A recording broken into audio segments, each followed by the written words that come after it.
Good morning all of you. तो चलिए आज के लेक्चर में हम लोग शुरू करने वाले हैं क्लास 12 का मॉडल सेट 4 का सॉल्यूशन।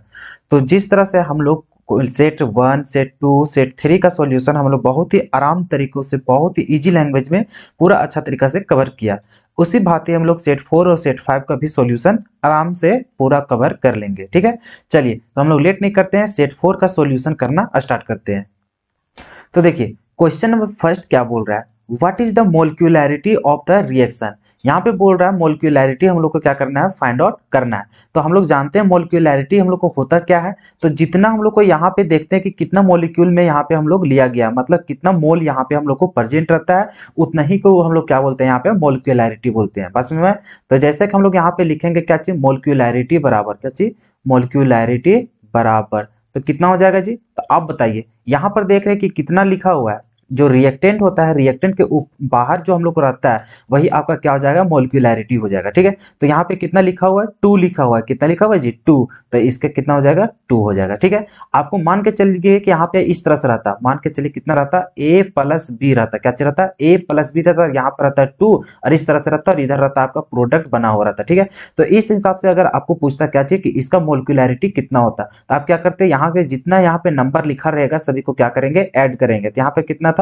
2 और यहाँ पे कितना है, 1। तो 2 प्लस 1 कितना हो जाता है, 3। तो अगर इस तरह का रिएक्शन रहता तो उसका जो मोलिक्युलैरिटी होता वो कितना होता, 3 होता। लेकिन यहाँ पे जो आपका रिएक्शन दिया हुआ है यहाँ पे हम लोग को कितना हो जाएगा, 2 हो जाएगा। क्यों, क्योंकि यहाँ पे सिर्फ और सिर्फ एक ही रिएक्टेंट हम लोग को देखने को मिला है। ठीक है, तो यहाँ पर उसके पहले क्या कितना हम लोग को नंबर लिखा हुआ है, 2 लिखा हुआ है, तो इसी चलते यहाँ पे मोलिक्युलैरिटी बराबर 2 हो गया। अच्छा तरीका समझ में आया। तो इस तरह से अगर मोलिक्युलैरिटी का क्वेश्चन आएगा तो आप अच्छा तरीका से बना लेंगे। ऑर्डर के बारे में तो हम लोग पहले भी डिस्कस कर लिए, तो हमको नहीं लगता है कि आपको ऑर्डर का अगर सवाल आता है तो आप वहाँ पे कहीं किसी तरह का कंफ्यूजन होगा, सो है कि नहीं। तो इसी तरह से यहाँ पे मोलिक्युलैरिटी के बारे में आपको थोड़ा सा एक्सप्लेन कर दिए कि अगर आपको मोलिक्युलैरिटी में इस तरह का सवाल आएगा तो आप उसमें आंसर कैसे लिखेंगे। तो ठीक है, चलिए फिर हम लोग नेक्स्ट क्वेश्चन को देखते हैं। अब देखिए नेक्स्ट क्वेश्चन जो क्वेश्चन नंबर सेकेंड है वो क्या बोल रहा है, what is the effect of temperature on physical adsorption. हम लोग को बोल रहा है कि फिजिकल एडजॉर्प्शन जो होता है उसमें हम लोग को टेम्परेचर का क्या इफेक्ट पड़ता है, जो हम लोग को टेम्परेचर से हम लोग को क्या उसमें इफेक्ट पड़ता है।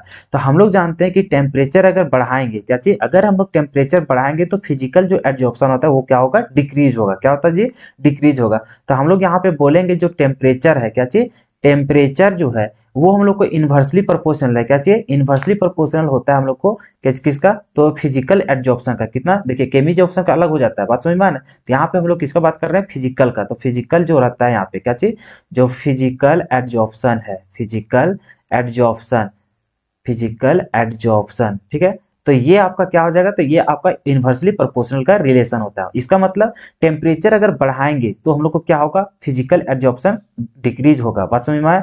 तो ये यहाँ पे हम लोग को क्या बोल रहा था कि what is the effect of temperature on physical adsorption. तो हम लोग को क्या होगा, डिक्रीज होता है। क्या होता है जी, डिक्रीज होता है। ठीक है, टेम्परेचर बढ़ाने पर क्या होता है हम लोग को, इसमें घटता है। ठीक है, चलिए तो अगर आप इसको लैंग्वेज के रूप में लिखना चाहते हैं तो आप यहाँ पे लिख भी सकते हैं। क्या लिख सकते हैं, तो यहाँ पे देखिए आप यहाँ पे अगर लिखना चाहें तो आप, क्योंकि आपको पता चलना है कि आपको अगर इस तरह से बता दिया जाता है तो आप यहाँ पे बोलेंगे कि नहीं हमको तो यहाँ पे पूछ रहा है क्वेश्चन कि हम लोग को पूरा लैंग्वेज के रूप में यहाँ पे लिखना है। तो चलिए लिख भी देते हैं। यहाँ पे क्या लिखना है हम लोग को कि फिजिकल जो एडजॉर्प्शन है, क्या चीज, फिजिकल जो एडजॉर्प्शन है वो हम लोग को क्या होता है, तो डिक्रीज करता है। तो यहाँ पे लिखेंगे फिजिकल एडजॉर्प्शन डिक्रीजेस। क्या चीज, डिक्रीजेस। क्या करने पर, तो डिक्रीजेस विथ इंक्रीज इन, क्या चाहिए, विथ इंक्रीज इन, बात समझ में आया, तो विथ इंक्रीज इन टेम्परेचर। तो हम लोग ये तो वहां पे हम लोग रिलेशन में भी लिख चुके हैं। क्या, तो अगर आप लिखना चाहें यहाँ पे तो आपका जो फाइनल आंसर होगा वो आंसर इस तरह से लिखिएगा, आपको लैंग्वेज में लिखना है। क्योंकि अगर आप इतना भी लिख के आ जाते हैं, ये जो इन्वर्सली प्रोपोर्शनल का रिलेशन होता है, तो यहाँ से भी आप समझ सकते हैं कि जब हम लोग टेम्परेचर को बढ़ाएंगे तो हम लोग को जो फिजिकल एडजॉर्प्शन होता है वो डिक्रीज करेगा। तो वो इसी को हम लोग यहाँ पे लैंग्वेज के रूप में भी लिख दिए कि physical adsorption decreases with increase in temperature. ठीक है, चलिए तो इस तरह से फिर हम लोग को खत्म हो गया। अब चलिए हम लोग क्या करते हैं, नेक्स्ट क्वेश्चन में आते हैं। Question number third, question number third में हम लोग इसको क्या करेंगे, देखिए right the ionization isomer of, इतना हम लोग को दिया हुआ है कॉम्प्लेक्स साल्ट यहाँ पे दिया हुआ है कंपाउंड, और इसको हम लोग को क्या लिखना है, हम लोग को आयोनाइजेशन आइसोमर हम लोग को इसको लिखना है। तो हम लोग को जो यहाँ पे आयोनाइजेशन आइसोमर होता है वो होता क्या है, तो हम लोग को यहाँ पे देखना होता है कि मोलिकुलर फॉर्मूला हम लोग को सेम होना चाहिए, लेकिन जो आयंस में हम लोग को क्या होना चाहिए, डिफरेंट होना चाहिए। मतलब कि हम लोग को बाहर और अंदर में हम लोग को क्या करेंगे, यहाँ पे चेंज करना होता है। अगर आप वहाँ पे कोऑर्डिनेशन कंपाउंड अच्छा से पढ़े हैं तो वहाँ पे आपको बताया गया होगा आयोनाइजेशन आइसोमर का बहुत सारा एग्जाम्पल। तो इसको हम लोग क्या कैसे बनाते हैं, सो देखिए यहाँ पे हम लोग क्या करेंगे, यहाँ पर सो देखिए यहाँ पर हम लोग लिखेंगे सी वो है तो सी वो रहने देंगे। अब देखिए यहाँ पे अमीन जो है, अमीन के ऊपर हम लोग को किसी तरह का कोई चार्ज होता है क्या, नहीं होता है। तो ये हम लोग को न्यूट्रल लिगेंड है, तो इसको अगर बाहर भी रख देते तो हम लोग को किसी तरह का कोई फर्क नहीं पड़ेगा, क्योंकि उसके ऊपर तो हम लोग को किसी तरह का चार्ज ही नहीं है। और हम लोग को यहाँ पे आयोनाइजेशन का खेलना है, मतलब हम लोग को आयन के साथ खेलना है, तो हम लोग को इसका कोई फर्क नहीं पड़ेगा। इसी चलते इसको हम लोग अंदर ही रहने देंगे। बात समझ में आए? तो यहाँ पे NH3 था तो NH3 रहने देंगे। कितना संख्या में था, 5 संख्या में था, तो 5 को यहाँ पे रहने देंगे, किसी तरह का कोई दिक्कत नहीं। अब यहाँ पर देखिए यहाँ पे आपको जो एक लिगेंड बचा है वो क्या बचा है, Br, और बाहर में आपको जो आयन बचा है वो क्या है, सल्फ्यूरिक एसिड है, मतलब SO4 है, सल्फेट है आपके पास, सल्फ्यूरिक एसिड सॉरी, यहाँ पे क्या चाहिए हम लोग को, सल्फेट है। तो यहाँ पर हम लोग को ब्रोमीन, यहाँ पे इसका जो आयन होता है और सल्फेट के ऊपर भी हम लोग का आयन होता है। तो ये दोनों का अगर हम लोग चेंज कर देते हैं, इसको अंदर कर देते हैं, इसको बाहर कर देते हैं, तो अगर हम लोग इसको आयोनाइज करेंगे बाद में तो हम लोग देखेंगे अभी क्या मिल रहा है, तो SO4 2- हम लोग को मिलेगा। लेकिन बाद में अगर इसको चेंज कर देंगे तब हम लोग को जो मिलेगा वो हम लोग को क्या मिलेगा, Br- मिलेगा। तो इसी चलते जब हम लोग को आयोनाइजेशन आइसोमर होता है तो हम लोग को क्या करना पड़ता है, यहाँ पे आयंस में यहाँ पे चेंज करना पड़ता है। मतलब कि यहाँ पे जब हम लोग इसको डिसोसिएट करेंगे तो उस समय हम लोग को क्या होना चाहिए, आयंस में चेंज होना चाहिए, और मोलिकुलर फॉर्मूला हम लोग को क्या होना चाहिए, सेम होना चाहिए। ठीक है ना? तो हम लोग यहाँ पे क्या करेंगे, तो सिर्फ और सिर्फ यहाँ पे लिगेंड का एक्सचेंज करेंगे। बात समझ में आया? चलिए, तो जो SO4 जो बाहर था, SO4 कहाँ आ जाएगा, अंदर आ जाएगा। तो यहाँ पे हम लोग को क्या आ जाएगा, SO4 आ जाएगा। ठीक है, और हम लोग बाहर किसको भेज देंगे, तो यहाँ पे Br था, Br को हम लोग कहाँ लिख देंगे, बाहर लिख देंगे, किसी तरह का कोई दिक्कत नहीं। तो चलिए, इसका जो आपका बनता आयोनाइजेशन आइसोमर वो क्या बनेगा, ये बनेगा। ठीक है ना? चलिए, तो इस तरह से हम लोग थर्ड क्वेश्चन को भी समझ लिए। अब हम लोग आते हैं क्वेश्चन नंबर 4। क्वेश्चन नंबर 4 क्या है, तो right the IUPAC name of oxalic acid. Oxalic acid जो होता है उसको हम लोग को IUPAC नेम यहाँ पे लिखना है। तो सबसे पहले हम लोग क्या करते हैं, इसका स्ट्रक्चर को हम लोग पहले बना लेते हैं ऑक्सैलिक एसिड का, उसके बाद ही हम लोग क्या कर देंगे, तो उसका IUPAC नेम को हम लोग लिख पाएंगे। तो जैसा कि हम लोग को आपको पता भी होगा, चलिए नीचे हम लोग लिखते हैं। ऑक्सैलिक एसिड का जो स्ट्रक्चर होता है वो आपका इस तरह से होता है। क्या होता है, यहाँ पे देखिए, यहाँ पर भी COOH होता है और नीचे भी क्या होता है आपका COOH होता है। बात समझ में आए? यहाँ तो कोई दिक्कत नहीं। अब यहाँ पर देखिए, यहाँ पर भी कार्बोक्सिलिक एसिड है और यहाँ पर भी कार्बोक्सिलिक एसिड है। तो इसका हम लोग को क्या है, इसको हम लोग क्या बोलते हैं, तो डायरेक्ट हम लोग इसको बोलते हैं, हम लोग क्या चीज बोलते हैं इसको, तो इसको हम लोग बोलते हैं ऑक्सैलिक एसिड। अब ऑक्सैलिक एसिड तो हम लोग डायरेक्ट बोलते हैं, लेकिन इसका जो हम लोग को IUPAC नेम लिखाता है वो हम लोग यहाँ पे कैसे लिखेंगे, सो हम लोग समझते हैं यहाँ पर। ठीक है, IUPAC नेम हम लोग कैसे लिखेंगे, बहुत सारे स्टूडेंट तो इसको लिख भी लिए होंगे। चलिए, हम लोग क्या करेंगे, तो नंबरिंग करेंगे। यहाँ पे 1 हो गया, यहाँ पे 2 हो गया, तो कितना है जी, 2 है। 2 कार्बन है, तो 2 कार्बन के लिए हम लोग क्या लिखते हैं, इथेन लिखते हैं। क्या चीज लिखते हैं जी, इथेन लिखते हैं। कोई दिक्कत यहाँ तक नहीं। अब यहाँ पर देखिए, जो आपको यहाँ पे कार्बोक्सिलिक एसिड है वो कितना है, हम लोग को दोनों जगह है, तो इसी चलते हम लोग क्या लिख देंगे, कार्बोक्सिलिक एसिड के लिए हम लोग क्या लिखते हैं, तो ओइक एसिड लिखते हैं। क्या लिखते थे, ओइक एसिड। लेकिन यहाँ पे 2 है, तो इसी चलते हम लोग क्या लिखेंगे यहाँ पे, तो यहाँ पे हम लोग लिखेंगे डाई ओइक हम लोग लिखेंगे। चलिए, तो डायरेक्ट हम लोग सटा के ही लिख देते, क्योंकि नंबरिंग तो देने का कोई सवाल होता ही नहीं, क्योंकि फर्स्ट और सेकंड में ही है, तो आप उधर से गिनिए या फिर इधर से गिनिए, बात तो एक ही जाएगा। इसी चलते हम लोग क्या लिखेंगे, इथेन डायो, डायरेक्ट हम लोग लिख देंगे इथेन लिखेंगे। उसके बाद 2 जगह हम लोग को कार्बोक्सिलिक एसिड था, इसी चलते उसके लिए क्या लिखे हम लोग, डाई। और कार्बोक्सिलिक एसिड के लिए हम लोग क्या लिखते हैं, तो ओइक लिखते हैं। क्या लिखते हैं, ओइक। तो यहाँ पे क्या लिखेंगे, OIC। तो ये हो गया ओइक, और लास्ट में क्या लगा देंगे हम लोग, एसिड लगा देंगे। कोई दिक्कत? तो ये हम लोग को हो गया इसका IUPAC नेम, किसी तरह का कोई दिक्कत नहीं। तो चलिए, 2 कार्बन था इसीलिए हम लोग इथेन लगाए थे, और 2 जगह हम लोग को कार्बोक्सिलिक एसिड था, इसी चलते डाई ओइक एसिड हम लोग लिखे, किसी तरह का कोई दिक्कत नहीं ना। चलिए, क्वेश्चन नंबर 5 चलते हैं। अब देखिए क्वेश्चन नंबर 5 क्या बोल रहा है, name the vitamin responsible for the coagulation of blood. तो आपको वहां पे जब आप पढ़ रहे थे चैप्टर, तो उसमें आपको बताया गया था कि जब भी हम लोग कोगुलेशन ऑफ ब्लड के लिए जो रिस्पॉन्सिबल होता है वो विटामिन के होता है। कौन होता है जी, विटामिन के। तो इसके जगह हम लोग क्या लिखेंगे, विटामिन के। तो तो ये सारा चीज तो आपको थोड़ा थोड़ा क्या करना पड़ेगा, ये सारा चीज आपको याद करना पड़ेगा, ठीक है ना। विटामिन के बारे में आपको याद रखना पड़ेगा कि कौन सा विटामिन के कमी से क्या होता है कि नहीं होता है। तो यहाँ पर जो हम लोग को कोगुलेशन ऑफ ब्लड के लिए जो रिस्पॉन्सिबल होता है वो हम लोग को विटामिन के यहाँ पे हम लोग को रिस्पॉन्सिबल यहाँ पे होता है, ठीक है। चलिए, तो कुछ कुछ टर्म है कि आपको याद करना पड़ेगा। चलिए, अब फिर हम लोग आ जाता है क्वेश्चन नंबर 6। क्वेश्चन नंबर 6 या क्या बोल रहा है, तो write name of a condensation polymer. हम लोग को क्या करना है, तो कंडेंसेशन पॉलीमर का एक हम लोग को नाम यहाँ पर लिखना है।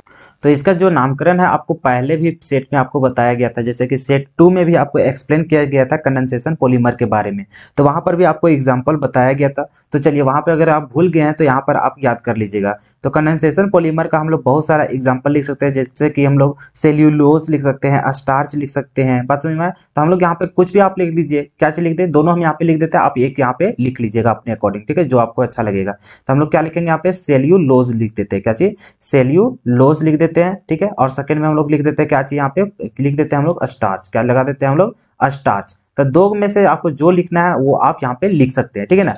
तो ये हो गया आपका कंडेंसेशन पॉलीमर्स का यहाँ पे एग्जांपल, बात समझ में आया? चलिए, अब हम लोग आ जाते हैं क्वेश्चन नंबर 7। क्वेश्चन नंबर 7 क्या बोल रहा है, the name a substance which can be used as antiseptic as well as disinfectant. तो यहाँ पे हम लोग को लिखना है वैसा सब्सटेंस का जो जिसको हम लोग यूज करते हैं कहाँ पे, तो एंटीसेप्टिक में भी करते हैं और साथ ही साथ किस में करते हैं, डिसइंफेक्टेंट में भी यूज करते हैं। तो वो कौन सा हम लोग को केमिकल सब्सटेंस है उसको हम लोग को यहाँ पे नाम को लिखना है। तो हम लोग जानते हैं कि सिर्फ और सिर्फ हम लोग के पास एक एग्जांपल हम लोग को नजर आता है जल्दी, कि जिसको हम लोग एंटीसेप्टिक के रूप में भी हम लोग यूज करते हैं और उसको डिसइंफेक्टेंट के रूप में भी यूज करते हैं। और उस जो हम लोग केमिकल सब्सटेंस होता है उसको हम लोग क्या बोलते हैं, यहाँ पे हम लोग फिनॉल बोलते हैं। क्या चीज जानते हैं जी, फिनॉल को हम लोग यूज करते हैं दोनों जगह में, बात समझ में आया? तो ये आपको बहुत बार आपको पूछा जा सकता है कि जो हम लोग को एंटीसेप्टिक और डिसइंफेक्टेंट में जो हम लोग को केमिकल सब्सटेंस यूज होता है वो क्या क्या होता है। तो आप वहाँ पे जवाब दीजिएगा क्या चीज, फिनॉल, बात समझ में आया? फिनॉल को हम लोग एंटीसेप्टिक के रूप में भी यूज करते हैं और डिसइंफेक्टेंट के रूप में भी यूज करते हैं, ठीक है। चलिए, नेक्स्ट क्वेश्चन को देखते हैं। अगर हम लोग सेक्शन बी में, सेक्शन बी में जो हम लोग को है वो शॉर्ट आंसर टाइप क्वेश्चंस होता है। अब यहाँ पे देखते हैं हम लोग क्वेश्चन नंबर 8। क्वेश्चन नंबर 8 क्या बोल रहा है, तो differentiate between order and molecularity of a reaction. तो हम लोग को और यहाँ पे डिफरेंशिएट करना है, इन लोग को हम लोग को क्या करना है, तो हम लोग को इसमें बताना है अंतर किसके किसके बीच में, तो ऑर्डर और मोलिकुलरिटी के बीच में हम लोग डिफरेंशिएट यहाँ पे करके बताना है कि दोनों में से क्या क्या हम लोग को अलग होता है, ठीक है। तो इसका जो हम लोग सॉल्यूशन देखे हैं वो हम लोग सॉल्यूशन किस में देख चुके हैं, आप देखिएगा सेट 2 जो सॉल्यूशन किए हैं हम लोग वहां पर भी आप देखिएगा तो 8 नंबर क्वेश्चन में सेम क्वेश्चंस वहां पर भी दिखाई दिया था। वहां पर भी आपको ऑर्डर और मोलिकुलरिटी में क्या था, तो वहां पे डिफरेंशिएट करना था। तो आप इसका आंसर कहाँ पे जाके देख सकते हैं, तो सेट 2 में आप देख सकते हैं। किसमें देख सकते हैं जी, सेट 2 में। तो यहाँ पे जो कितना हम लोग समय बर्बाद करें, तो आप जाइएगा वहां पे, आप वीडियो को देखें तो वहां पर आपको समझ में आ जाएगा कि इसके बीच का हम लोग को डिफरेंशिएट होता क्या क्या है, बात समझ में। चलिए, डिफरेंस को वहां पे समझ पाएंगे आप अच्छा तरीके से। अब आ जाते हैं हम लोग क्वेश्चन नंबर 9, ठीक है। क्वेश्चन नंबर 9 क्या बोल रहा है, सो देखिए, distinguish between the terms adsorption and absorption, give one example each. अब यहाँ पर हम लोग को क्या करना है, तो दोनों में फिर यहाँ पे हम लोग को अलग अलग यहाँ पे डिफाइन करना है, किसको किसको, तो हम लोग यहाँ पे एडजॉर्प्शन और दूसरा टर्म क्या है हम लोग को, एब्जॉर्प्शन। तो एब्जॉर्प्शन और एडजॉर्प्शन में क्या क्या हम लोग को अलग अलग मतलब क्या अंतर है, यहाँ पे दोनों को यहाँ पे हम लोग को बताना है। साथ ही साथ हम लोग को उसमें जो डिस्क्राइब करेंगे उसमें लोग को एग्जाम्पल के साथ भी क्या करना पड़ेगा, एक्सप्लेन करना है, ठीक है ना। तो दोनों में हम लोग यहाँ पे डिस्टिंग्विश करते हैं, ठीक है। चलिए, एक एक करके तो देखिए, सबसे पहले हम लोग समझते हैं किसको, तो एडजॉर्प्शन को समझते हैं, उसके बाद हम लोग एब्जॉर्प्शन को समझेंगे। तो एडजॉर्प्शन क्या होता था, तो the process of attraction and accumulation of a substance on the surface of other substance is called adsorption.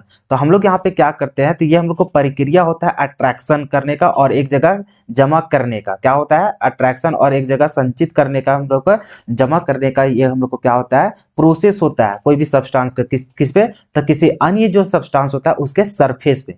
एक बात का ध्यान दीजिएगा, जो एडजॉर्प्शन होता है वो क्या करता है, जो एक सब्सटेंस को किसी दूसरे सब्सटेंस के जो सरफेस होता है उसमें वो क्या करता है, जमा करने का काम करता है, या फिर उसमें अट्रैक्शन करने का वो क्या करता है, उसको प्रोसेस जो होता है उसी को हम लोग क्या बोलते हैं, एडजॉर्प्शन करते हैं। बात समझ में, जो भी यहाँ पे काम होता है वो हम लोग सरफेस पे होता है। बात समझ में, कि कोई भी दूसरा जो सब्सटेंस होता है उसके ऊपर वो क्या होता है, जाकर जमा हो जाता है। तो इस प्रक्रिया को हम लोग क्या कहते हैं, एडजॉर्प्शन कहते हैं। तो आप तो अपना डेली लाइफ में देखते हैं, जैसे कि धूलकण आपका गाड़ी में बैठ गया या फिर आपके कॉपी किताब में बैठ गया, तो वो जो प्रक्रिया होता है वो सारा चीज आपको क्या होता है, तो एडजॉर्प्शन का वही प्रक्रिया होते रहता है। बात समझ में? चलिए, तो ये था आपका क्या चीज, एडजॉर्प्शन। उसका एग्जाम्पल क्या क्या है तो देखिए, तो आप यहाँ पे दोनों एग्जाम्पल देख करके यहाँ पे समझ सकते हैं। जो एडजॉर्प्शन हो आप देखेंगे तो वहाँ पे आप सिलिका जेल का यूज करके वहाँ पे आप देख सकते हैं कि वहाँ पे एडजॉर्प्शन प्रक्रिया होता है। तो कैसे करते हैं, तो सिलिका जेल का हम लोग यूज करते हैं क्या करने के लिए, तो वाटर वेपर जो होता है उसको हम लोग क्या करते हैं, तो उसके ऊपर हम लोग एडजॉर्ब करते हैं। मतलब कि अगर मान के चलिए कोई भी हम लोग कंटेनर रहता है, उसमें अगर आप चाहे कि वेपर प्रेशर जो मतलब वाटर वेपर जो वहाँ पे रहता है, अगर आप चाहते हैं कि उसमें अगर किसी तरह का हम लोग को वाटर का मतलब कि किसी तरह का अंश उसमें ना रहे, तो आप वहाँ पे सिलिका जेल का यूज कर सकते हैं। तो जैसे ही सिलिका जेल का यूज करेंगे तो जितने भी वहाँ पे वाटर वेपर रहेंगे सभी को क्या करता है, अपने में अवशोषित कर लेता है। तो उसमें हम जैसे हम लोग वहाँ पे एडजॉर्ब करता है तो वहाँ पे क्या हो जाता है, वाटर वेपर सारा खत्म हो जाता है। तो उसमें भी जो आपका प्रक्रिया का जो यूज होता है उसका क्या यूज होता है, तो एडजॉर्प्शन में ही प्रयोग होता है। ठीक है, उसके बाद हम लोग अमोनिया गैस को हम लोग एडजॉर्ब करते हैं किसके द्वारा, तो चारकोल के द्वारा हम उसको क्या करते हैं, एडजॉर्ब करते हैं। ठीक है, तो ये था आपका दो एग्जांपल जिससे आप एडजॉर्प्शन को समझ सकते थे। अब आप आ जाते हैं हम लोग, जैसे कि एडजॉर्प्शन को समझ पाए तो हम लोग आ जाते हैं किसको, एब्जॉर्प्शन को यहाँ पे समझेंगे। तो एब्जॉर्प्शन क्या होता है, तो the process of attraction and accumulation of liquid in the bulk of solid is called absorption. तो वहां पर क्या था ना कि एब्जॉर्प्शन में कि कोई एक सब्सटेंस को दूसरे किसी दूसरे सब्सटेंस के सरफेस में क्या होता है, तो उसको अकुमुलेशन करते थे, संचित करते थे वहां पे, या तो फिर उसमें क्या होता था, अट्रैक्शन हम लोग को बनता था, लेकिन कहाँ पे, सरफेस पे होता था। लेकिन यहाँ पर जो एब्जॉर्प्शन जो होता है ये क्या होता है कि कोई लिक्विड जो रहता है, कोई सॉलिड के जो बल्क होता है, जो अंदर रहता है, पूरा बीच का अंदर जो रहता है, वहां तक उसका क्या होता है, अट्रैक्शन होता है, या तो फिर वहां पर जाके ये क्या होता है, जमा होता है। और वहां पे क्या होता था, एडजॉर्प्शन में वो सरफेस पे क्या होता था, अट्रैक्शन होता था, और वहीं पे क्या होता था, वो हम लोग को एक्यूमुलेट होता था। बात समझ में आया? लेकिन इसमें जो एब्जॉर्प्शन होता है ये प्रक्रिया तो होता है, ये भी अट्रैक्शन का ही प्रक्रिया है, और ये एक्यूमुलेशन भी होता है, लेकिन ये कहाँ होता है हम लोग को, तो कोई भी सॉलिड होता है उसके बल्क में होता है। कहाँ होता है, बल्क में। बात समझ में आया? उसके बीच में अंदर तक चल जाता है ये वाला, और वहां पर भी जो प्रक्रिया होता है ये सब जमा होने का और अट्रैक्शन होने का, तो ये प्रक्रिया क्या कहलाता है, तो एब्जॉर्प्शन कहलाता है। क्या कहलाता है जी, एब्जॉर्प्शन। तो इसका एग्जांपल से आप समझ सकते हैं कि इसको हम लोग कहाँ देख सकते हैं या नहीं देख सकते। उससे पहले कुछ पॉइंट को यहाँ पे देख सकते हैं। इन absorption concentration of liquid is more in the bulk and less at the surface. तो जैसे कि हम लोग वहां पर देखते हैं एड्जॉर्प्शन में, तो एड्जॉर्प्शन में हम लोग को बल्क में किसी तरह का हम लोग दिखाते हैं, वो नहीं मिलता वहां पे। कंसंट्रेशन को अगर देखते तो हम लोग को बल्क में किसी तरह का जाता है क्या, नहीं, क्योंकि वो हम लोग को कंसंट्रेशन जो रहता है वो हम लोग तो ऊपर ही मिलता है वहां पे। बात समझ में? लेकिन यहाँ पर अगर हम लोग देखते हैं एब्जॉर्प्शन में, तो इसका सरफेस में हम लोग को ज्यादा देखने को नहीं मिलता कंसंट्रेशन। हम लोग को कहाँ देखने को मिलेगा, बल्क में देखने को मिलेगा। बात समझ में?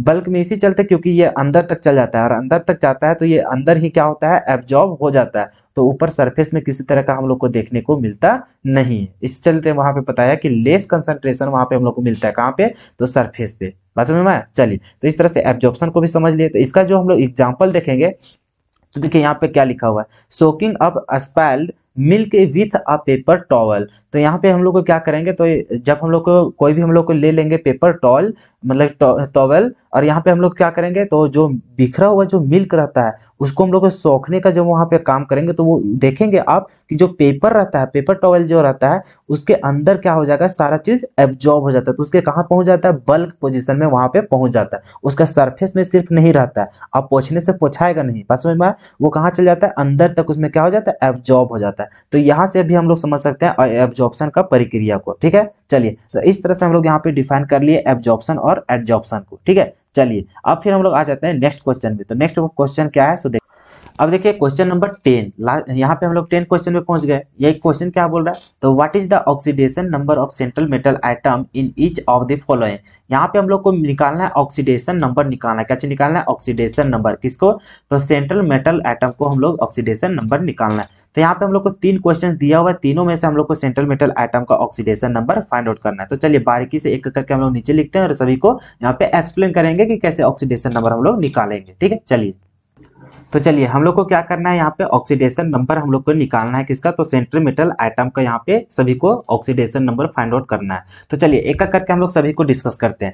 तो सबसे पहले यहाँ पे देखिए सेंट्रल मेटल आइटम जो आपको है वो क्या है, प्लेटिनम है। क्या चाहिए, प्लेटिनम। तो इसी को हम लोग को निकालना है, तो इसको हम लोग क्या मान लेंगे, एक्स मान लेंगे। जिसको हम लोग को निकालना होता है उसको हम लोग मान लेते हैं क्या चाहिए, एक्स मान लेते हैं। ठीक है, चलिए X प्लस यहाँ पे देखिए NH3 के ऊपर कितना चार्ज होता है तो 0 होता है, क्योंकि ये न्यूट्रल हम लोग को लिगेंड होता है। तो 0 इंटू 6 कितना हो जाएगा जी, टोटल 0 हो जाएगा। चलिए प्लस Cl के ऊपर कितना चार्ज होता है तो -1 चार्ज होता है। कितना होता है, -1 चार्ज। और कितना Cl है तो यहाँ पे 4 है, तो 4 से क्या हो जाएगा, मल्टीप्लाई हो जाएगा, इज इक्वल टू।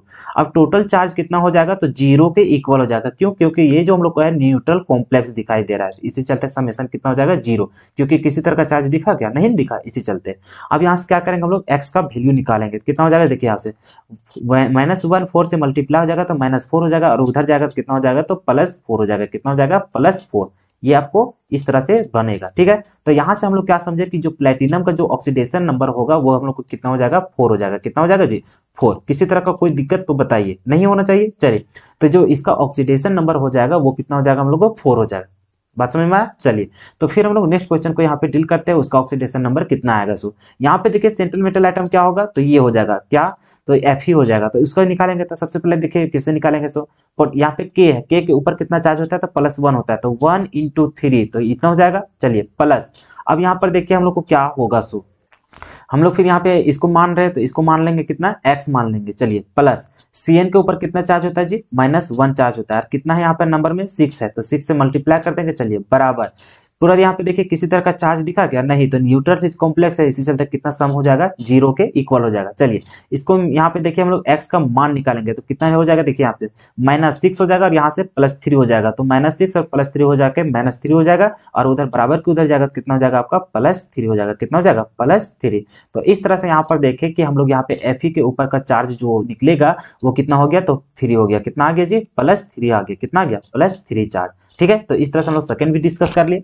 अब हम लोग आ जाते हैं नीचे वाला में। तो नीचे वाला सेंट्रल मेटल आइटम आपका क्या है, यहाँ पे निकेल है। क्या चाहिए, निकेल। तो इसको निकालना है, तो चलिए इसको निकालना है, तो हम लोग कितना हो जाएगा, x हो जाएगा, x प्लस।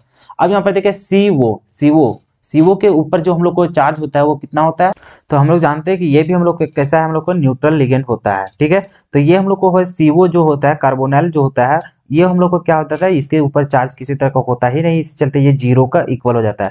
तो 0 इंटू 4 करेंगे तो इतना हो जाएगा, और इज इक्वल टू कितना हो जाएगा जी, तो यहाँ पे टोटल चार्ज कितना है, किसी तरह का कोई चार्ज है ही नहीं, तो मतलब न्यूट्रल कॉम्प्लेक्स है, इसी चलते कितना सम हो जाएगा, 0 का। अब यहाँ पर देखिए x बराबर निकालिए, कितना निकल जाएगा, तो यहाँ पर देखिए 4 इंटू 0 कितना हो जाएगा, 0, और टोटल आपका जो x बराबर निकलेगा वो कितना हो जाएगा, 0 हो जाएगा। इसका कहने का मतलब है कि आपका जो यहाँ पे निकल के ऊपर चार्ज होगा वो कितना हो जाएगा जी, 0। तो इस तरह से हम लोग क्या किए, यहाँ पे तीनों का तीनों यहाँ पे डिस्कस किए, और तीनों को कैसे हम लोग ऑक्सीडेशन नंबर निकालेंगे वो हम लोग यहाँ पे देखे। तो इस तरह से हम लोग नेक्स्ट क्वेश्चन में चलते हैं। अब देखिए क्वेश्चन नंबर 11। क्वेश्चन नंबर 11 क्या बोल रहा है, हाउ विल यू कन्वर्ट। यहाँ पे हम लोग को बोल रहा है कि प्रोपेनोन से प्रोपीन हम लोग कैसे प्राप्त करेंगे। फिर बोल रहा है इथेनॉल टू 3 हाइड्रोक्सी ब्यूटेनॉल हम लोग कैसे यहाँ पे प्राप्त करेंगे। तो दोनों ही हम लोग को यहाँ पे कन्वर्जन है, दोनों को हम लोग क्या करेंगे, यहाँ पे सॉल्व करके देखेंगे कि आखिर कैसे हम लोग प्रोपेनोन से हम लोग प्रोपीन लाएंगे। सो तो एक करके यहाँ पे सभी रिएक्शन को हम लोग डिस्कस करते हैं, ठीक है। चलिए, तो देखिए जो फर्स्ट क्वेश्चन हम लोग का है वो क्या है, हम लोग को प्रोपेनोन से प्रोपीन में हम लोग को कन्वर्ट करना है। तो इस सबसे पहले हम लोग क्या करेंगे, इसका हम लोग स्ट्रक्चर को पहले बना लेते हैं, उसके बाद समझ में आएगा फिर हम लोग को लाना क्या है। तो देखिए प्रोपेनोन को हम लोग कैसे हम लोग बनाते हैं। तो हम लोग को पता है कि प्रोपेनोन को हम लोग कैसे बनाएंगे जी। तो देखिए यहाँ पे CH3 हो जाएगा, यहाँ से फिर क्या हो जाएगा, क्या चीज बनाना है, प्रोपेनोन बनाना है। तो इसी चलते यहाँ पे क्या हो जाएगा, डबल बॉन्ड O हो जाएगा, यहाँ पे क्या हो जाएगा आपका CH3 हो जाएगा। तो ये है आपका क्या चीज, प्रोपेनोन है।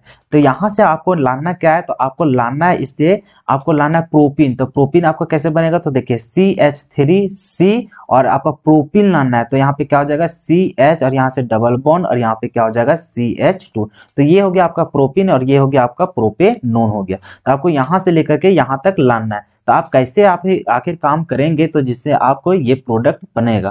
तो हम लोग सबसे पहले क्या करेंगे, हम लोग देख रहे हैं कि कार्बन का संख्या उतना ही है जितना हम लोग को प्रोडक्ट में लाना है। तो हम लोग को किस तरह का को हम लोग यहाँ पे कार्बन का चेन तो बढ़ाने वाले नहीं है। इसका मतलब हम लोग को क्या है कि सिर्फ और सिर्फ जो यहाँ पे ऑक्सीजन के साथ यहाँ पे डबल बॉन्ड देख रहे हैं, यहाँ पे ऑक्सीजन को हटा देना है और यहाँ पे हम लोग क्या करेंगे, डबल बॉन्ड हम लोग को कार्बन के साथ लाना है। बात समझ में। तो हम लोग एक ही उपाय होता है कि इसको हम लोग क्या करते हैं, यहाँ पे रिडक्शन का यूज करना स्टार्ट करते हैं। तो हम लोग क्या करेंगे, इसको रिडक्शन करते चले जाएंगे तो लास्ट में हम लोग को क्या होगा, ये सारा चीज हम लोग को प्राप्त होता दिखाई देगा। तो चलिए हम लोग क्या करेंगे यहाँ पे, सबसे पहले तो फर्स्ट जो स्टेप उठाएंगे वो हम लोग को रिडक्शन करेंगे। और रिडक्शन करने का हम लोग को एकमात्र इधर हम लोग को सबसे आसान जो लगता है वो क्या लिखते हैं हम लोग, लिथियम एल्युमिनियम हाइड्राइड का यूज करते हैं। किसको यूज करते हैं, लिथियम एल्युमिनियम हाइड्राइड का। तो ये क्या करेगा, तो यहाँ पे हम लोग को ये जो डबल बॉन्ड के साथ O दिख रहा है, यहाँ पे हम लोग क्या हो जाएगा, यहाँ पर भी कार्बन के साथ भी H लग जाएगा और ऊपर भी H बन जाएगा, मतलब कि हम लोग को एल्कोहल बन जाएगा इस टाइप से। तो हम लोग यहाँ पे क्या हो जाएगा इसका, तो ये हो जाएगा हम लोग को CH3, यहाँ पर हम लोग को एक हाइड्रोजन जुड़ जाएगा और एक हाइड्रोजन वहां पर भी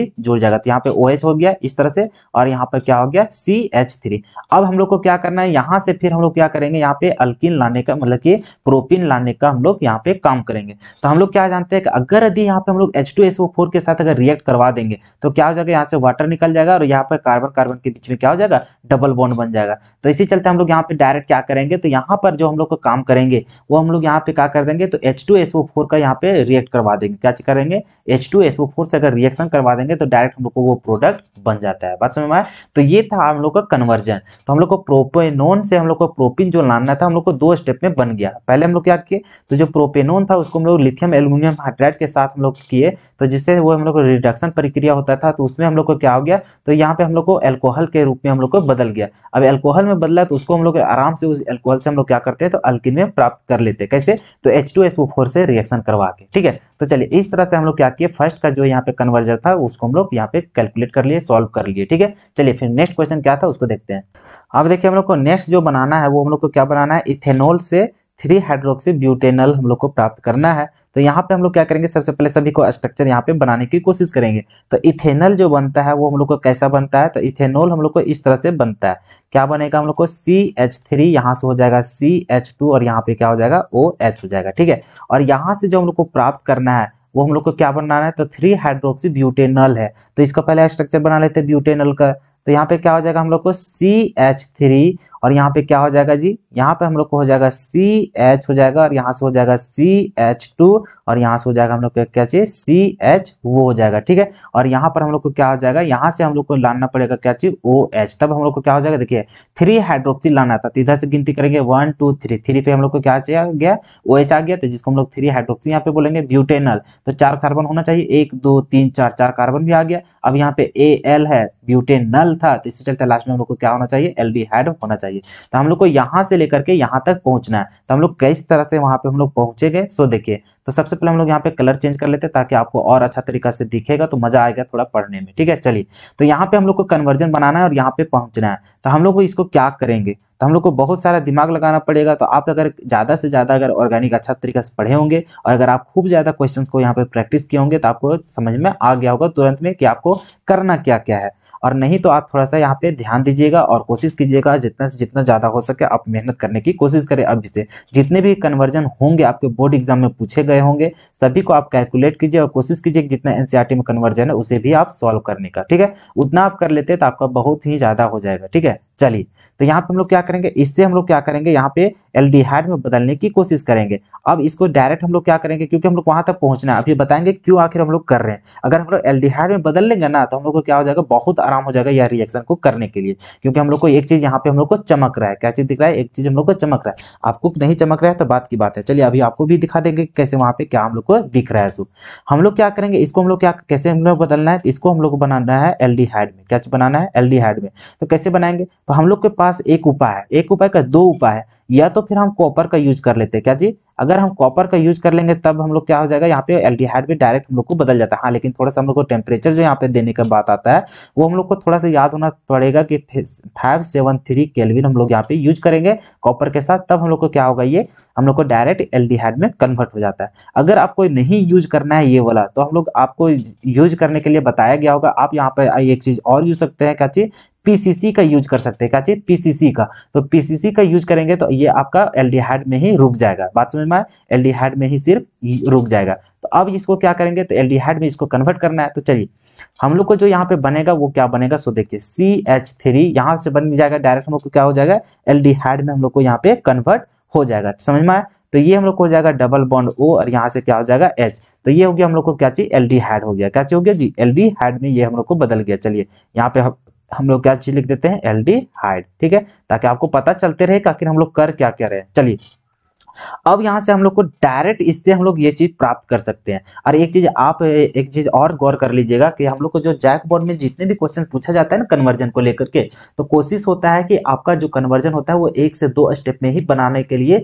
वहां पे दिया हुआ रहता है, क्योंकि उतना टफ नहीं दिया जाता है जितना आप सोच लेते हैं कि 10-12 लाइन में बनेगा या फिर 4 स्टेप या 5 स्टेप में आपको बनेगा। सिर्फ और सिर्फ कभी कभी क्या होता है कि ऐसा आपका कन्वर्जन देता है जो कि आपका एक ही स्टेप में आंसर आ जाता है, जैसे कि ऊपर भी देख चुके होंगे आप, है कि नहीं, एक स्टेप आ जा रहा था कि नहीं, लेकिन आपको यहाँ पे देखने को मिल रहा है कि 2-2 स्टेप में आंसर आ रहा है। तो आ रहा है तो आपको थोड़ा सा सोचना पड़ेगा कि कैसे आखिर हम लोग वहां तक लावे। ठीक है, चलिए अब यहाँ पे हम लोग को एल्डिहाइड आया। अब यहाँ पे कुल मिला के देखिए, अगर आपको यहाँ पे थोड़ा सा अगर कुछ याद होगा, अल्डोल कंडेंसेशन के बारे में कुछ आपके अगर दिमाग में आ रहा होगा, तो अगर आप यहाँ पे अल्डोल कंडेंसेशन यूज करेंगे तो डायरेक्ट आप इसको प्राप्त कर लेंगे। बात समझ में आया? तो हम यहाँ पे क्या करेंगे, यहाँ पे हम लोग डायरेक्ट वही चीज यूज करेंगे। क्या यूज करेंगे?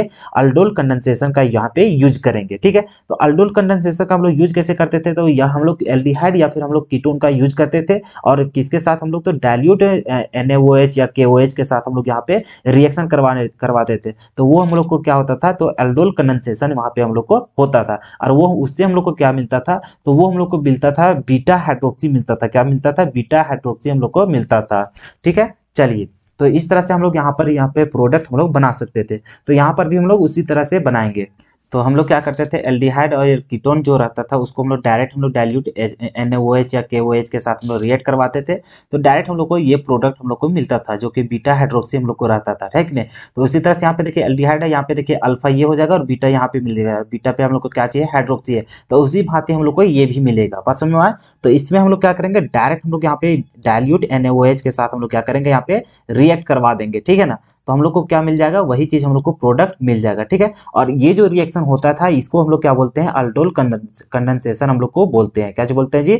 अल्डोल कंडेंसेशन हम लोग बोलते हैं। ठीक है ना, तो आपको साथ साथ रीजन भी बताया जा रहा है कि आखिर हम लोग कैसे इसको यूज कर रहे हैं। सो ठीक है, चलिए, तो ये था हम लोग को अल्डोल कंडेंसेशन, जो कि हम लोग को डायरेक्ट प्रोडक्ट हम लोग यहाँ से ये बनेगा। ठीक है ना, चलिए, तो इस तरह से हम लोग सेकेंड नंबर क्वेश्चन को भी डील कर लिए। ठीक है, चलिए क्वेश्चन नंबर थर्ड को देखते हैं। तो उसमें 11 नंबर में सिर्फ 2 ही क्वेश्चन था, तो थर्ड नंबर तो आने की कोई चांसेस नहीं है। चलिए, तो फिर हम लोग आ जाते हैं क्वेश्चन नंबर 12 में। क्वेश्चन नंबर 12 क्या बोल रहा है, सो देखिए, व्हाट आर द हाइड्रोलाइसिस क्या बोल रहा है, what are the hydrolysis products of. यहाँ पे देख रहा है कि प्रोडक्ट्स, इन लोग को जो हाइड्रोलाइसिस अगर इसको करेंगे तो इसको हाइड्रोलाइसिस करने के बाद जो हम लोग को प्रोडक्ट बनेगा वो क्या क्या हम लोग को बनेगा।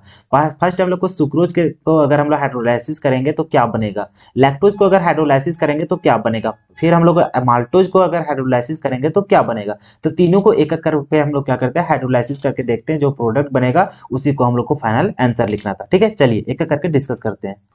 तो देखिए हम लोग को क्या करते हैं, सुक्रोज को हम लोग हाइड्रोलाइसिस करेंगे तो हम लोग को जो प्रोडक्ट बनेगा वो क्या क्या बनेगा। तो सबसे पहले देखिए सुक्रोज का जो फॉर्मूला होता है वो क्या होता है। तो आपको भी पता होगा सुक्रोज का जो फॉर्मूला होता है वो होता है C12। क्या होता है जी, C12। अच्छा से लिख देते हैं इसको थोड़ा, क्योंकि फ्रेश से लिखेगा तो थोड़ा अच्छा लगता है देखने में भी। चलिए, तो कार्बन यहाँ पे कितना रहता है, 12 रहता है, तो C12 क्या हो जाएगा, तो यहाँ पे C12 होता है, और हाइड्रोजन जो होता है वो कितना होता है, 22 होता है, तो C12H22 और O11 होता है। ठीक है, तो ये होता है सुक्रोज का, जिसको हम लोग शुगर भी बोलते हैं।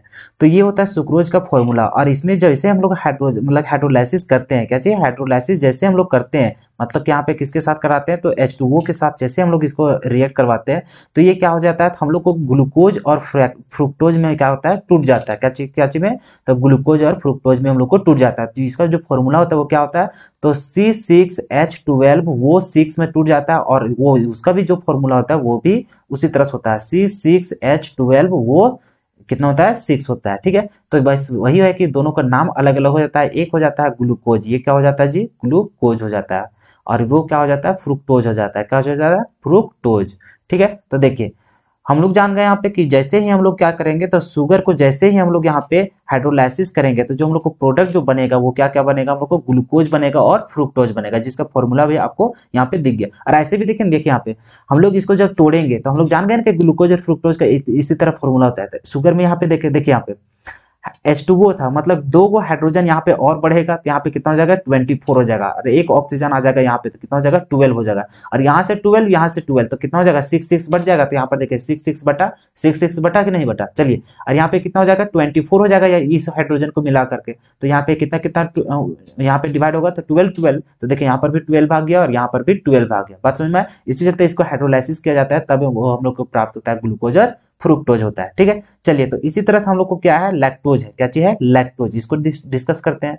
तो देखिए नेक्स्ट टॉपिक क्या है, हम लोग को लैक्टोज है। तो लैक्टोज को अगर हम लोग हाइड्रोलाइसिस करते हैं तो हम लोग को जो बनता है वो हम लोग को ग्लूकोज और गैलेक्टोज में टूटता है, क्या चीज करता है ग्लूकोज और गैलेक्टोज में हम लोग को टूटता है, तो उसको लिख देते हैं हम लोग को यहाँ पे क्या चीज में टूटता है ग्लूकोज प्लस गैलेक्टोज में, ठीक है। तो चलिए यह क्या चीज में टूटता है गैलेक्टोज में, ठीक है।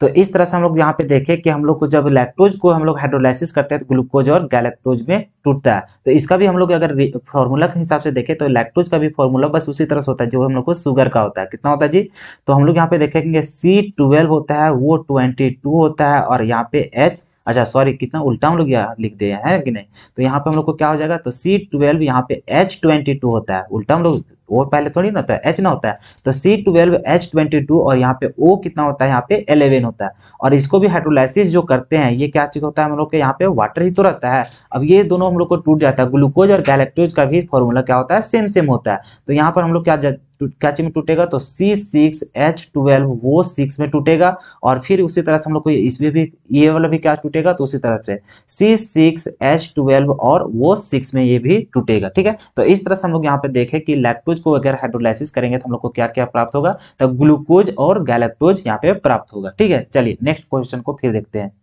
अब फिर देखिए जो नेक्स्ट जो क्वेश्चन था वो क्या था हम लोग को माल्टोज को अगर हाइड्रोलाइसिस करेंगे तो हम लोग को क्या प्रोडक्ट मिलेगा, सो तो हम लोग को याद होना चाहिए कि माल्टोज को जब हाइड्रोलाइसिस करते हैं तो हम लोग को दोनों जो मिलता है वो ग्लूकोज और ग्लूकोज ही मिलता है, क्या क्या मिलता है हम लोग को ग्लूकोज और ग्लूकोज मिलता है, ठीक है।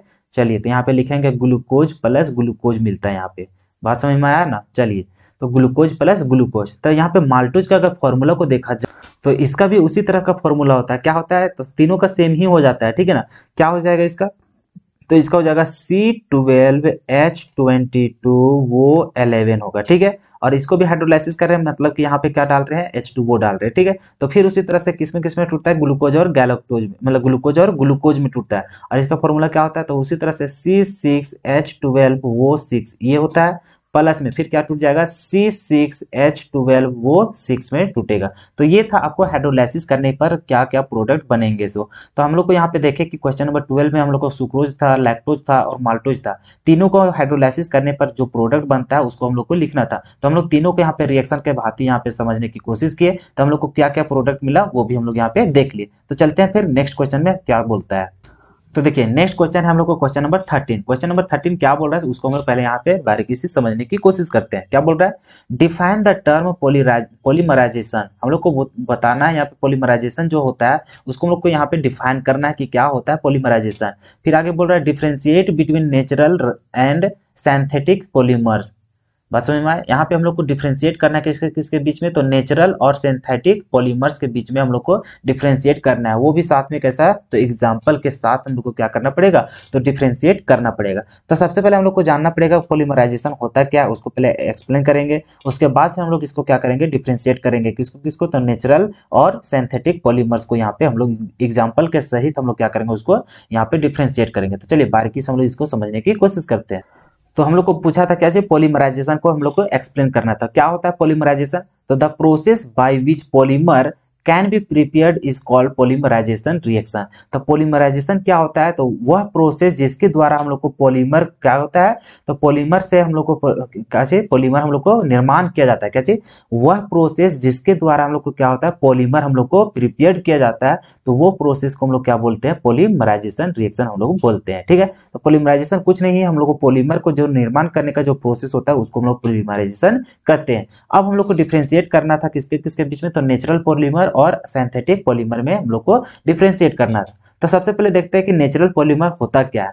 तो the polymer which are directly obtained from natural source like plant animal are called natural polymer, बात समझ में आया? तो बोल रहा है कि वैसा पॉलीमर, क्या चीज, वैसा पॉलीमर जो कि डायरेक्टली रूप से जो हम लोग को ऑब्टेन किया जाता है, प्राप्त किया जाता है किसके द्वारा, तो हम लोग को नेचर सोर्स रहता है, नेचुरल सोर्स, उसके द्वारा हम लोग को प्राप्त होता है। जैसे कि हम लोग प्लांट से इसको निर्माण कर सकते हैं, प्राप्त कर सकते हैं, एनिमल से कर सकते हैं। तो इस तरह का जो पॉलीमर होता है, जो हम लोग कहाँ से प्राप्त करते हैं, तो नेचर से हम लोग प्राप्त करते हैं, तो उसको हम लोग क्या बोलते हैं, तो नेचुरल पॉलीमर हम लोग बोलते हैं। तो वैसा हम लोग को कौन कौन सा पॉलीमर है उसका एग्जाम्पल भी तो हम लोग को जानना है। तो चलिए उसका एग्जाम्पल कौन कौन सा है, तो स्टार्च है, प्रोटीन है, कार्बोहाइड्रेट है, विटामिन है, डीएनए है, आरएनए है, नेचुरल रबर है। तो ये सभी चीज जो जितने भी एग्जाम्पल यहाँ पे दिया गया है वो कहाँ से हम लोग प्राप्त करते हैं, तो नेचुरल सोर्स से ही हम लोग क्या करते हैं, प्राप्त करते हैं। तो ऐसे पॉलीमर को हम लोग क्या बोलते हैं, तो नेचुरल पॉलीमर बोलते हैं, जो कि हम लोग नेचर से प्राप्त करते हैं। किसी तरह का कोई दिक्कत तो बताइए नहीं। चलिए अब फिर हम लोग यहाँ पे सिंथेटिक पॉलीमर क्या होता है, तो वहां पे देखिए नेचुरल वाला इसका मतलब क्या समझ गए कि हम लोग नेचुरल से हम लोग प्राप्त करेंगे, जैसे प्लांट एनिमल से। अब यह सिंथेटिक का कहने का मतलब क्या हो जाता है, यहाँ पे हम लोग क्या करेंगे, तो यहाँ पे हम लोग इंडस्ट्री के अनुसार हम लोग क्या करेंगे, यहाँ पे पॉलीमर को प्राप्त करेंगे। तो यहाँ पे क्या लिखा हुआ है, the polymer which are prepared in industry are known as synthetic polymer. तो वैसा पॉलीमर जिसको जो उत्पादन किया जाता है कहाँ पे, तो इंडस्ट्री में किया जाता है, तो वैसे पॉलीमर को हम लोग क्या बोलते हैं, सिंथेटिक पॉलीमर। तो कुल मिलाकर आप यही समझिए, इतना ही समझिए कि वैसा पॉलीमर जिसको हम लोग डायरेक्ट नेचर से हम लोग प्राप्त करते हैं, वैसे पॉलीमर को हम लोग क्या बोलते हैं, नेचुरल पॉलीमर बोलते हैं। और वैसा पॉलीमर जिसको हम लोग कहाँ से प्राप्त करते हैं, तो उसको इंडस्ट्री में बनाया जाता है, तो वैसे पॉलीमर को हम लोग सिंथेटिक पॉलीमर बोलते हैं। तो इसका एग्जाम्पल क्या होगा, तो देखिए पीवीसी जो होता है, तो ये भी हम लोग को कहाँ से प्राप्त किया जाता है, तो इंडस्ट्री में बनाया जाता है, इसी चलते इसको हम लोग क्या बोलते हैं, सिंथेटिक पॉलीमर के अंदर इसको गिनते हैं, ठीक है। फिर टेफ्लॉन हो गया, ये भी हम लोग को सिंथेटिक पॉलीमर है। फिर नायलॉन्स है, फिर बेकेलैट है, बुना एस है, बुना एन है, और अन्य प्रकार के इसका एग्जाम्पल होता है। लेकिन आपको एक एक एग्जाम्पल यहाँ पे जानना था, लेकिन हम यहाँ पे बहुत सारा एग्जाम्पल आपको बताने की कोशिश किए, ताकि अगर आपको कहीं पे 2 पूछते, कहीं 3 पूछते, तो आप वहाँ पे अच्छा तरीका से एग्जाम्पल भी लिख सके। बात समझ में आए? तो इस तरह से हम लोग यहाँ पे देखें नेचुरल पॉलीमर और सिंथेटिक पॉलीमर में क्या डिफरेंस है और इसका एग्जांपल क्या क्या होगा। सो बात समझ में आए? चलिए तो इस तरह से हम लोग इस क्वेश्चन को भी डील कर लिए। क्वेश्चन नंबर 14 क्या बोलेगा, what are food preservatives. Food preservatives क्या है, उसको हम लोग को एग्जाम्पल एक हम लोग को यहाँ पे देना है। तो हम लोग इसको जो हिंदी में क्या बोलते हैं, तो खाद्य संरक्षक क्या है, एक उदाहरण दे। तो इसको हम लोग को देखना है कि फूड जो प्रिजर्वेटिव्स होता है वो क्या होता है। तो चलिए एक एक करके इसको हम लोग एक्सप्लेन करना स्टार्ट करते हैं।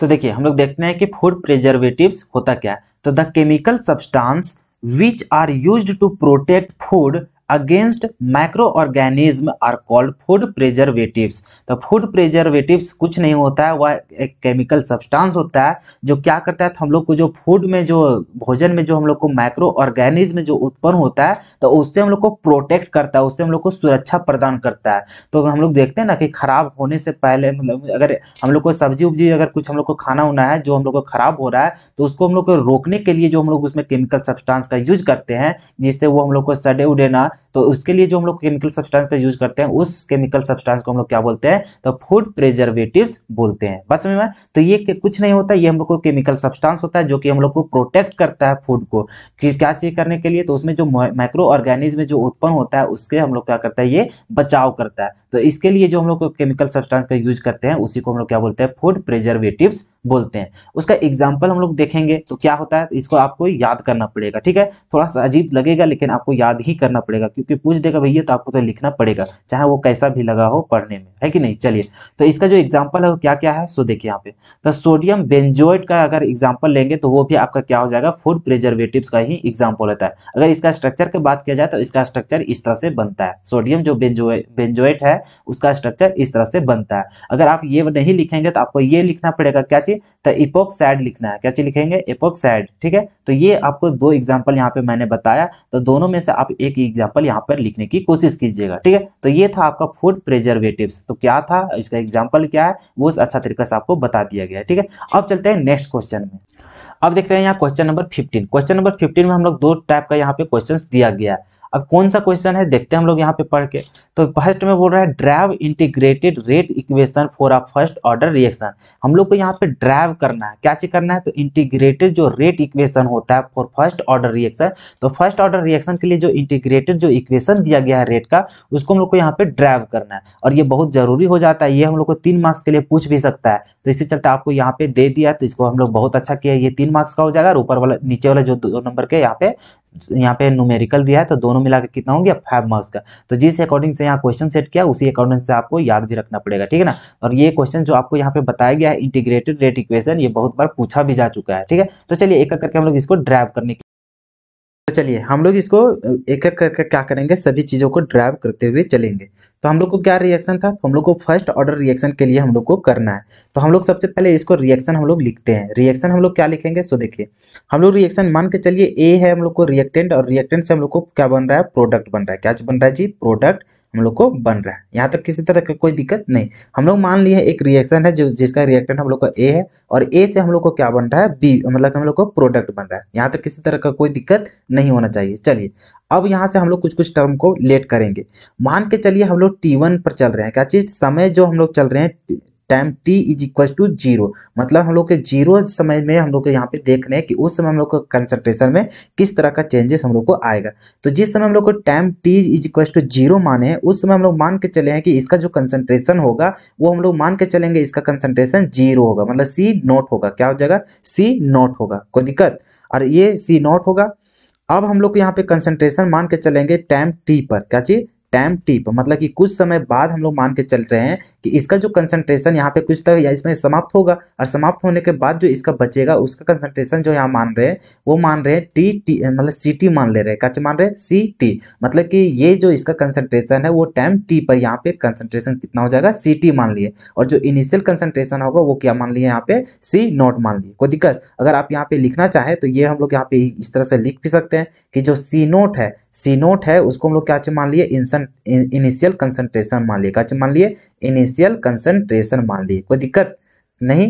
तो चलिए इनिशियल कंसंट्रेशन है, और जो हम लोग यहाँ पे सीटी जो मान लिए है वो सीटी हम लोग को क्या चाहिए, तो कंसंट्रेशन जो है हम लोग को क्या चाहिए, जो हम लोग को कंसंट्रेशन ऑफ टर्म है, कंसंट्रेशन ऑफ क्या चाहिए, कंसंट्रेशन ऑफ टर्म क्या चाहिए हम लोग लिखेंगे, तो concentration of term time T के लिए। क्या चाहिए हम लोग को, concentration of term time T के लिए। क्या चाहिए, टाइम टी के लिए। तो टाइम टी पे हम लोग को क्या चीज देखे, कंसंट्रेशन हम लोग को क्या चीज दिख रहा है, हम लोग को सीटी हम लोग को दिखेगा। पता समझ में आया? हम लोग यहाँ पे लेट कर लिए कि जो हम लोग को टाइम टी पे जो कंसंट्रेशन होगा वो हम लोग को सी नोट होगा, और टाइम टी पे जो हम लोग को कंसंट्रेशन होगा वो हम लोग को क्या जो हो जाएगा, सी टी हो जाएगा। यहाँ तक कोई दिक्कत।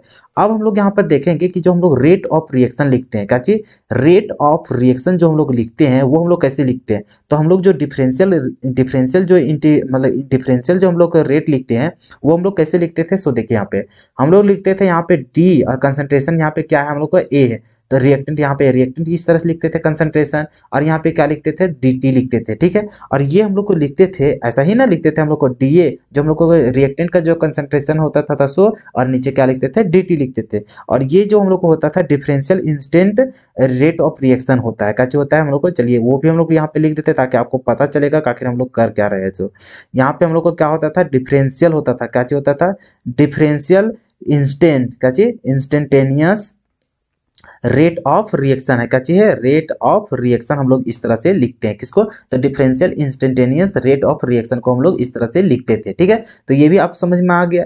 और फिर हम लोग यहाँ पे अगर रेट लॉ एक्सप्रेशन से अगर हम लोग चलेंगे, रेट ऑफ रिएक्शन अगर लिखेंगे तो उसको हम लोग कैसे लिखते थे, तो उसको हम लोग लिखते थे के लिखते थे जो कि कांस्टेंट होता था, और यहाँ पे लिखते थे रिएक्टेंट का कंसंट्रेशन जो कि ए है, और इसके ऊपर हम लोग ऑर्डर लिखते थे। तो ये हम लोग को फर्स्ट ऑर्डर का है तो यहाँ पे हम लोग 1 लिखेंगे, अगर 2 सेकंड ऑर्डर का रहता तो यहाँ पे कितना लिखते, सेकंड लिखते, कोई दिक्कत। और ये जो एक्सप्रेशन यहाँ पे रेट ऑफ रिएक्शन जो हम लोग लिखे हैं, ये कहाँ से हम लोग लिखे हैं, तो ये हम लोग लिखे हैं रेट लॉ से लिखे हैं। कहाँ से लिखे हैं जी, रेट लॉ एक्सप्रेशन से यहाँ पे हम लोग लिखे हैं। यहाँ तक किसी को कोई दिक्कत तो नहीं होना चाहिए। चलिए अब हम लोग यहाँ पर देख रहे हैं कि रेट ऑफ रिएक्शन ये भी है और रेट ऑफ रिएक्शन ये भी निकालते हैं, मतलब दोनों मेथड से हम लोग क्या करते हैं, रेट ऑफ रिएक्शन निकालते हैं। तो इसका मतलब है कि ये जो रेट ऑफ रिएक्शन आएगा उतना ही तो ये भी रेट ऑफ रिएक्शन आएगा। इसका मतलब जब लेफ्ट हैंड साइड जो हम लोग को बराबर है तो ये भी तो एक दूसरे से क्या होगा, इक्वल होगा। तो इसको हम लोग लिखना चाहे अगर अगला स्टेप में तो इसको हम लोग क्या लिख सकते हैं, तो इसको हम लोग इस तरह से लिख सकते हैं कि यहाँ पे माइनस और यहाँ पे क्या था, क्या था रिएक्टेंट का कंसंट्रेशन, और नीचे क्या था यहाँ पे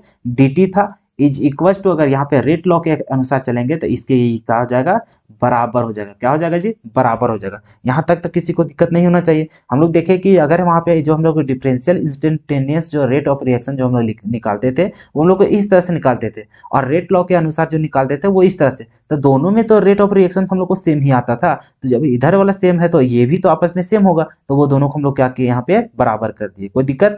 चलिए अब हम लोग क्या करेंगे आगे, अब दोनों तरफ हम लोग क्या करेंगे, इंटीग्रेट कर देंगे। क्या करेंगे, इंटीग्रेशन का साइन हम लोग लगा देंगे। तो यहाँ से हम लोग इंटीग्रेशन करना स्टार्ट करेंगे दोनों साइड। तो हम लोग क्या करते हैं, यहाँ पे इंटीग्रेशन कर देते हैं किसको, तो यहाँ पे इसी को डी ए हो जाएगा कंसंट्रेशन, और यहाँ पे नीचे क्या हो जाएगा, डी टी हो जाएगा, कोई दिक्कत नहीं।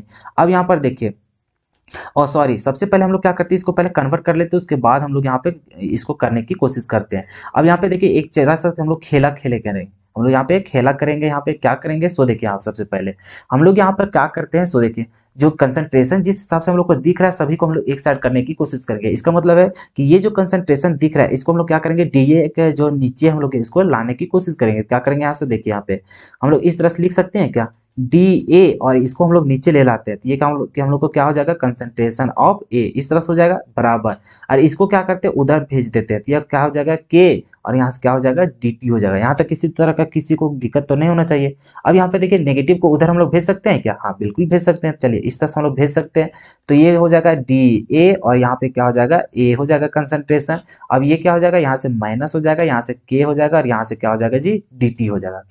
किसी तरह का कोई दिक्कत नहीं। अब यहाँ से क्या करेंगे, हम लोग इंटीग्रेट कर देंगे दोनों तरफ, तो इंटीग्रेशन का साइन लगा देते हैं दोनों साइड। तो यहाँ से क्या करेंगे, इंटीग्रेशन का हम लोग साइन लगा देते हैं, तो हम लोग डायरेक्ट यहाँ से लगा देते हैं। तो यहाँ पे देखिए थोड़ा सा के को हम लोग इधर बगल में लिख सकते हैं। यहाँ पे थोड़ा सा आप समझने की कोशिश कीजिए कि यहाँ जब भी हम लोग इंटीग्रेशन करेंगे तो क्या करेंगे, कांस्टेंट को हम लोग बाहर कर लेते हैं, उसके बाद इंटीग्रेशन करते हैं जो हम लोग को वेरिएबल होता है। सो तो इतना तो आप रूल थोड़ा सा पढ़े ही होंगे, है कि नहीं। चलिए अब यहाँ से हम लोग क्या करेंगे, सो देखिए यहाँ पर जो हम लोग यहाँ जो कंसंट्रेशन का जो हम लोग यहाँ से कर रहे हैं डिफ्रेंसिएशन, वो हम लोग कहाँ से कहाँ देख रहे हैं, तो हम लोग को इनिशियल से हम लोग को फाइनल में जो हम लोग देख रहे हैं, मतलब टाइम टी था, तो हम लोग को इनिशियल कंसंट्रेशन कहाँ था, तो सी नॉट था, और जो टाइम टी पर हम लोग निकाले हैं वो कितना है, सी टी। तो हम लोग जो इंटीग्रेशन भी करेंगे ना, तो हम लोग कहाँ से करेंगे, तो सी नॉट से लेकर के सी टी तक हम लोग इसको क्या करेंगे, इंटीग्रेट करेंगे। तो हम लोग को यहाँ जो हो जाएगा वो क्या हो जाएगा, सी नॉट से लेकर के हम लोग कहाँ तक चल रहे हैं, सी टी तक हम लोग इसको इंटीग्रेट करेंगे। और यहाँ पर टाइम टी में चलते हैं, तो टाइम सबसे पहले कितना था, 0 था, और टाइम टी पे कितना मान के चले थे, तो टी सेकेंड हम लोग यहाँ पे लेके चले थे। अब दोनों साइड हम लोग क्या करते हैं, इंटीग्रेट करते हैं। अब यहाँ पे इंटीग्रेट करने से पहले आप थोड़ा सा यहाँ पे फॉर्मूला को यहाँ पे थोड़ा सा नोटिस कर लीजिए, क्या चाहिए फॉर्मूला हम लोग यहाँ पे दिखाना चाहते हैं। सो देखिए यहाँ पे अगर आपको इस तरह से दिखेगा dt और नीचे आपको दिख गया t, तो इस तरह का जब इंटीग्रेशन करना पड़ता है तो इसके बदला में आ जाता है आपका क्या चीज, आपका आ जाता है डायरेक्ट क्या चीज, तो ln आ जाता है, और ये क्या हो जाता है, टी है, तो यहाँ पे क्या हो जाएगा, टी हो जाएगा। बात समझ में। तो इसका जो फॉर्मूला होता है वो ये होता है। और अगर आपको इस तरह से दिखा, इंटीग्रेशन दिखा और सिर्फ यहाँ पे dt दिखा, तो इसका जो इंटीग्रेशन हो जाता है वो क्या हो जाता है, टी हो जाता है। तो ये दो आप फॉर्मूला यहाँ पे याद रखिएगा, अगर आप मैथ का स्टूडेंट है तो आपको ये पता होगा, ठीक है। तो हम लोग क्या करते हैं, 1/t रहता है, उसको अगर इंटीग्रेट करते हैं तो हम लोग को लॉग मतलब ln आ जाता है, तो ln यहाँ पे t लिख दिए। और अगर हम लोग dt सिर्फ लिखते हैं, अगर यहाँ पे कोई कॉन्स्टेंट को अगर हम लोग इंटीग्रेट करते हैं, क्योंकि यहाँ पे 1 तो छिपा हुआ है, उसको जब इंटीग्रेट करते हैं तो यहाँ पे जो वेरिएबल होता है वही वेरिएबल यहाँ पे आ जाता है। तो यहाँ पे टी था, यहाँ पे क्या हो जाएगा, टी हो जाएगा। तो ये आपको फॉर्मूला थोड़ा सा याद होना चाहिए। अब यहाँ पे देखिए उसी तरह से यहाँ पर देख रहे हैं 1 में कंसंट्रेशन यहाँ पे दिया हुआ है, तो इसका जब इंटीग्रेशन करेंगे तो यहाँ पे क्या आ जाएगा, ln आ जाएगा, और ये क्या हो जाएगा, नीचे जो कंसंट्रेशन होता था वही तो कंसंट्रेशन यहाँ पर भी आ जाएगा, ठीक है, इस तरह से आ जाएगा। लेकिन अब शर्त क्या है कि यहाँ जो कंसंट्रेशन हम लोग लिए हैं उसमें हम लोग को लिमिटिंग वैल्यू है, क्या क्या है, तो हम लोग को लेना है सी नॉट से लेकर के सी टी, तो इसमें हम लोग को उसी तरह से उतर जाएगा, यहाँ से सी नॉट हो जाएगा, यहाँ पे क्या हो जाएगा, सी टी हो जाएगा। बात समझ में आया। चलिए अब यहाँ पर देखिए माइनस के, तो हम लोग को किस तरह का कोई फर्क हम लोग को पड़ा नहीं, लेकिन यहाँ पे हम लोग को फर्क पड़ा कि किसको, तो टी वाला को, क्या चाहिए हम लोग यहाँ पे देखेंगे, टी का हम लोग को फर्क पड़ा। अब ये हम लोग को कहाँ से लेना है, तो 0 से लेकर के कहाँ तक लेना है, टाइम टी तक लेना है। अब यहाँ पे आगे सॉल्व करते हैं, तो सॉल्व करेंगे तो यहाँ पे देखिए, यहाँ ये हो गया हम लोग को ln हो गया, क्या चीज, ln। और यहाँ पे हम लोग क्या करते हैं, जब भी यहाँ पे लिमिटिंग वैल्यू को बैठाते हैं तो ऊपर पहले सबसे पहले अपर वैल्यू को बैठाते हैं, अपर लिमिट को, उसके बाद फिर माइनस देते हैं, फिर हम लोग लोअर लिमिट को बैठाते हैं। तो सबसे पहले एक जगह हम कितना बैठा देंगे, सी टी को, तो यहाँ पे क्या हो जाएगा, सी टी हो जाएगा, फिर माइनस, फिर क्या हो जाएगा जी, ln हो जाएगा, फिर यहाँ से सी नॉट हो जाएगा। कोई दिक्कत क्या कि यहाँ पे मतलब लिमिटिंग वैल्यू को पुट किए। अब यहाँ पे इज इक्वल्स टू, यहाँ से क्या हो जाएगा माइनस के हो जाएगा, यहाँ पे टी, यहाँ पे देखिए हम लोग क्या करेंगे अपर वैल्यू को बिठाएंगे तो टी होगा, और माइनस में लोअर लिमिट को बिठाएंगे तो जीरो, तो टी माइनस जीरो तो क्या हो जाएगा हम लोग को टी, तो डायरेक्ट हम लोग को जीरो वाला हम लोग लिखते नहीं, डायरेक्ट हम लोग क्या कर देंगे यहाँ पे टी को पुट कर देते हैं, कोई दिक्कत। चलिए अब यहाँ पर क्या करते हैं, ये नेगेटिव को काटने का, ये नेगेटिव को काटने के लिए हम लोग क्या करेंगे, तो सबसे पहले यहाँ से हम लोग कर रहे हैं नेगेटिव को कॉमन ले लेते हैं, नेगेटिव को कॉमन लेंगे तो देखिए इस तरह से हो जाएगा, अगर यहाँ से नेगेटिव को कॉमन लेंगे तो ये हम लोग को क्या हो जाएगा पॉजिटिव, और ये क्या हो जाएगा नेगेटिव, तो इसको अगर करेंगे तो इस तरह से लिखेंगे एल एन, और यहाँ से हो जाएगा सी नोट, माइनस हो जाएगा यहाँ से हो जाएगा एल एन, और यहाँ से क्या हो जाएगा सी टी हो जाएगा, इस तरह से हो जाएगा बराबर के इधर आपका तो के और टी था तो था ही। अब यहाँ से देखिए यहाँ से जो कॉमन लिए थे सो माइनस, और यहाँ से जो यहाँ से माइनस था सो, दोनों कट गया तो क्या हो गया पॉजिटिव हो गया, बात समझ में आया। अब यहाँ से देखिए, अब यहाँ से जो आपका फाइनल आंसर जो होगा सो यहाँ से देखिए आपका एल एन हो गया, यहाँ से क्या हो जाएगा सी नोट हो जाएगा, माइनस यहाँ से क्या हो जाएगा एल एन हो गया, और यहाँ से क्या हो जाएगा सी टी हो जाएगा, इज इक्वल्स टू आपका क्या हो गया यहाँ से के टी हो गया, ठीक है। तो ये जो आपको है एक और फॉर्मूला आपको याद होना चाहिए, देखिए अगर आपके पास अगर फॉर्मूला देता, मान के चलिए यहाँ से एम और अपॉन में क्या रहता था एन, तो आप इसके बदले में क्या लिखते थे, यहाँ से होता था एल एन लिखते थे, और इसके में क्या लिखते थे एम माइनस, यहाँ से क्या लिखते थे एल एन, और यहाँ से क्या लिखते थे एन। अगर बट्टा में रहता था तो उसमें क्या लिखा था हम लोग को माइनस में लिखा आता था, अगर मल्टीप्लाई में रहता था तो उसको हम लोग को एडिशन में यहाँ पे लिखते थे। तो हम लोग जब इसके बदले में ये लिख सकते हैं तो इसके बदले में ऐसा तो हम लोग लिख ही सकते हैं, तो इसी चलते यहाँ पर कैसा हम लोग को दिख रहा है तो इस टाइप का दिख रहा है, तो इसके बदले हम लोग इस तरह से लिख सकते हैं बट्टा के रूप में, तो इसी चलते इसको हम लोग इस तरह से लिख सकते हैं कि नहीं से आप बताइए। इसको लिख सकते हैं ऊपर वाला यहाँ पे सी नोट हो जाएगा, नीचे में कितना हो जाएगा यहाँ पे सी टी हो जाएगा। तो बताइए इतना की जगह हम लोग इस तरह का हम लोग लिख पाएंगे कि नहीं, क्योंकि हम लोग को फॉर्मूला क्या होता है, हम लोग को फॉर्मूला ये चीज होता है, तो इसके बदला में जब लेफ्ट से राइट जा सकते हैं तो राइट से लेफ्ट भी तो लिख सकते हैं, तो इसी चलते यही फॉर्म में तो हम लोग को यहाँ पे लिखा हुआ था, तो इस फॉर्म में हम लोग क्या किए नीचे हम लोग आंसर में यहाँ पे लिख रहे हैं, बात समझ में आया। चलिए इतना बराबर आपको क्या हो जाएगा यहाँ पे के टी हो जाएगा, ठीक है। तो आपका जो आंसर आएगा, तो आंसर आपका जो यहाँ पे डेरिवेशन करने के बाद जो आपका यहाँ पे आएगा ड्राइव करने के बाद वो आपका ये होगा। अगर आपको यहाँ पे अगर ln जो है, ln को अगर आपको log में बदलना है तो log में आप इस तरह से बदल सकते हैं। चलिए दोनों को इधर हम लोग लिख सकते हैं क्या, इधर हम लोग kt लिख देंगे, किसी तरह का कोई बुराई होगा क्या, नहीं। चलिए अब यहाँ पे देखिए ln को अगर log में बदलना पड़ता है तो उसके लिए हम लोग को मल्टीप्लाई करना पड़ता है, 2.303 से हम लोग को मल्टीप्लाई करना पड़ता है, तब जो ये ln होता है वो ln आपको क्या बन जाता है यहाँ पे log बन जाता है, क्या बन जाता है log। अब यहाँ पे क्या हो जाएगा कंसंट्रेशन कितना था हम लोग को सी नोट था, और यहाँ पे कितना हो गया सी टी। तो आपको कहीं बुक में जो हम लोग को जनरली जो मिलता है वो हम लोग को फॉर्मूला ये मिलता है, तो अब यहाँ पे हम लोग क्या किए एल को हम लोग को लॉग में बदलते हैं, तब हम लोग इसको यूज करते हैं, बात समझ में आया। तो लॉग और एल कहाँ का कैसे क्या फॉर्मूला होता है वो आप समझने की कोशिश कीजिएगा। तो आपका जो यहाँ पे हम लोग को डिराइव करना था वो डेरिवेशन हम लोग को क्या हो गया ये चीज हो गया, ठीक है। चलिए तो इसी का जो हम लोग यहाँ पे एक्सप्रेशन किए हैं ना, तो यही एक्सप्रेशन को हम लोग क्या बोलते हैं, तो इसको हम लोग बोलते हैं इंटीग्रेटेड, क्या बोलते हैं इंटीग्रेटेड, पूरा लिख ही देते हैं क्योंकि जब क्वेश्चन में बोला था तो हम लोग लिख देते हैं इंटीग्रेटेड रेट एक्सप्रेशन, क्या होता है ये जी इंटीग्रेटेड रेट एक्सप्रेशन हम लोग को यही होता है, बात समझ में आया। चलिए एक्सप्रेशन, तो ये हम लोग को होता है इंटीग्रेटेड रेट एक्सप्रेशन, जो कि हम लोग को क्वेश्चंस में लिखने के लिए बोल रहा था, वही ना हम लोग को लिखने के लिए बोला था। देखिए यहाँ पे क्या बोला था, ड्राइव इंटीग्रेटेड रेट इक्वेशन हम लोग को लिखने के लिए बोला था, किसको, तो फर्स्ट ऑर्डर रिएक्शन को। तो फर्स्ट ऑर्डर रिएक्शन को हम लोग यहाँ पे इंटीग्रेटेड हम लोग को किए यहाँ पे, तो जो रेट इक्वेशन जो हम लोग को आया वो क्या आ गया हम लोग को, तो हम लोग को आया के T is equal to 2.303 log C naught upon में सी टी आ गया, जो कि सी नोट हम लोग को क्या दर्शाता है इनिशियल कंसंट्रेशन, और सी टी हम लोग को क्या दिखाता है, तो टाइम टी में जो कंसंट्रेशन होगा वो दिखाता है, बात समझ में आया। चलिए तो हम लोग को ये था, हम लोग को डेरिवेशन यहाँ पे करना था, तो ये अगर आपको बोर्ड एग्जाम में आएगा तो ये आपको 3 मार्क्स के लिए आएगा, ठीक है। तो आपको देखने में लगा होगा थोड़ा सा टफ जैसा, लेकिन हालांकि ये टफ है नहीं, अगर आप एक बार खुद से अगर बना लेते हैं, एक बार देख के बनाइएगा और एक बार खुद से बनाने की कोशिश कीजिएगा तो आपके दिमाग में पूरा आ जाएगा। कुछ नहीं, सिर्फ आपको यहाँ पे मैथ का खेलना पड़ता है, ठीक है ना। बस यहाँ पे फॉर्मूला तो कुछ अप्लाई नहीं हुआ, सिर्फ हम मैथ को क्या करें सॉल्यूशन करते चले गए, तो आपका क्या हो गया फाइनल आंसर यहाँ पे आ जाता है। तो एक ये हो गया हम लोग को ए नंबर, और बी नंबर का हम लोग को क्वेश्चन क्या बोला था, तो उसको भी हम लोग पहले डील कर लेते हैं। तो देखिए बी नंबर में हम लोग को क्या बोल रहा है, सो अब फर्स्ट ऑर्डर रिएक्शन हम लोग को कैसा फिर ऑर्डर दिया हुआ है, तो फर्स्ट ऑर्डर रिएक्शन ही है, is found to have rate constant, हम लोग को बताया गया यहाँ पे कि फर्स्ट ऑर्डर रिएक्शन है, तो उसमें पाया गया हम लोग को क्या चीज कि रेट कांस्टेंट हम लोग को जो के है, के बराबर कितना दिया हुआ है, इतना दिया हुआ है, तो हम लोग को यहाँ पे बताना है कि calculate half life of the reaction, हम लोग को कैलकुलेट करना है यहाँ पे half life of the reaction. तो हाफ लाइफ हम लोग कैसे यहाँ पे ज्ञात करेंगे, सो तो अगर इसको फर्दर अगर रिएक्शन भी हम लोग करेंगे, इसको अगर हम लोग हाफ लैप के लिए अगर ड्राइव करते तो हम लोग उसमें भी देख सकते थे फॉर्मूला। तो अगर आप उतना नहीं करना चाहते तो उतना टेंशन मत लीजिए। जो हाफ लैप के लिए जो फॉर्मूला होता है वो क्या होता है, सो यहाँ पे देखिए।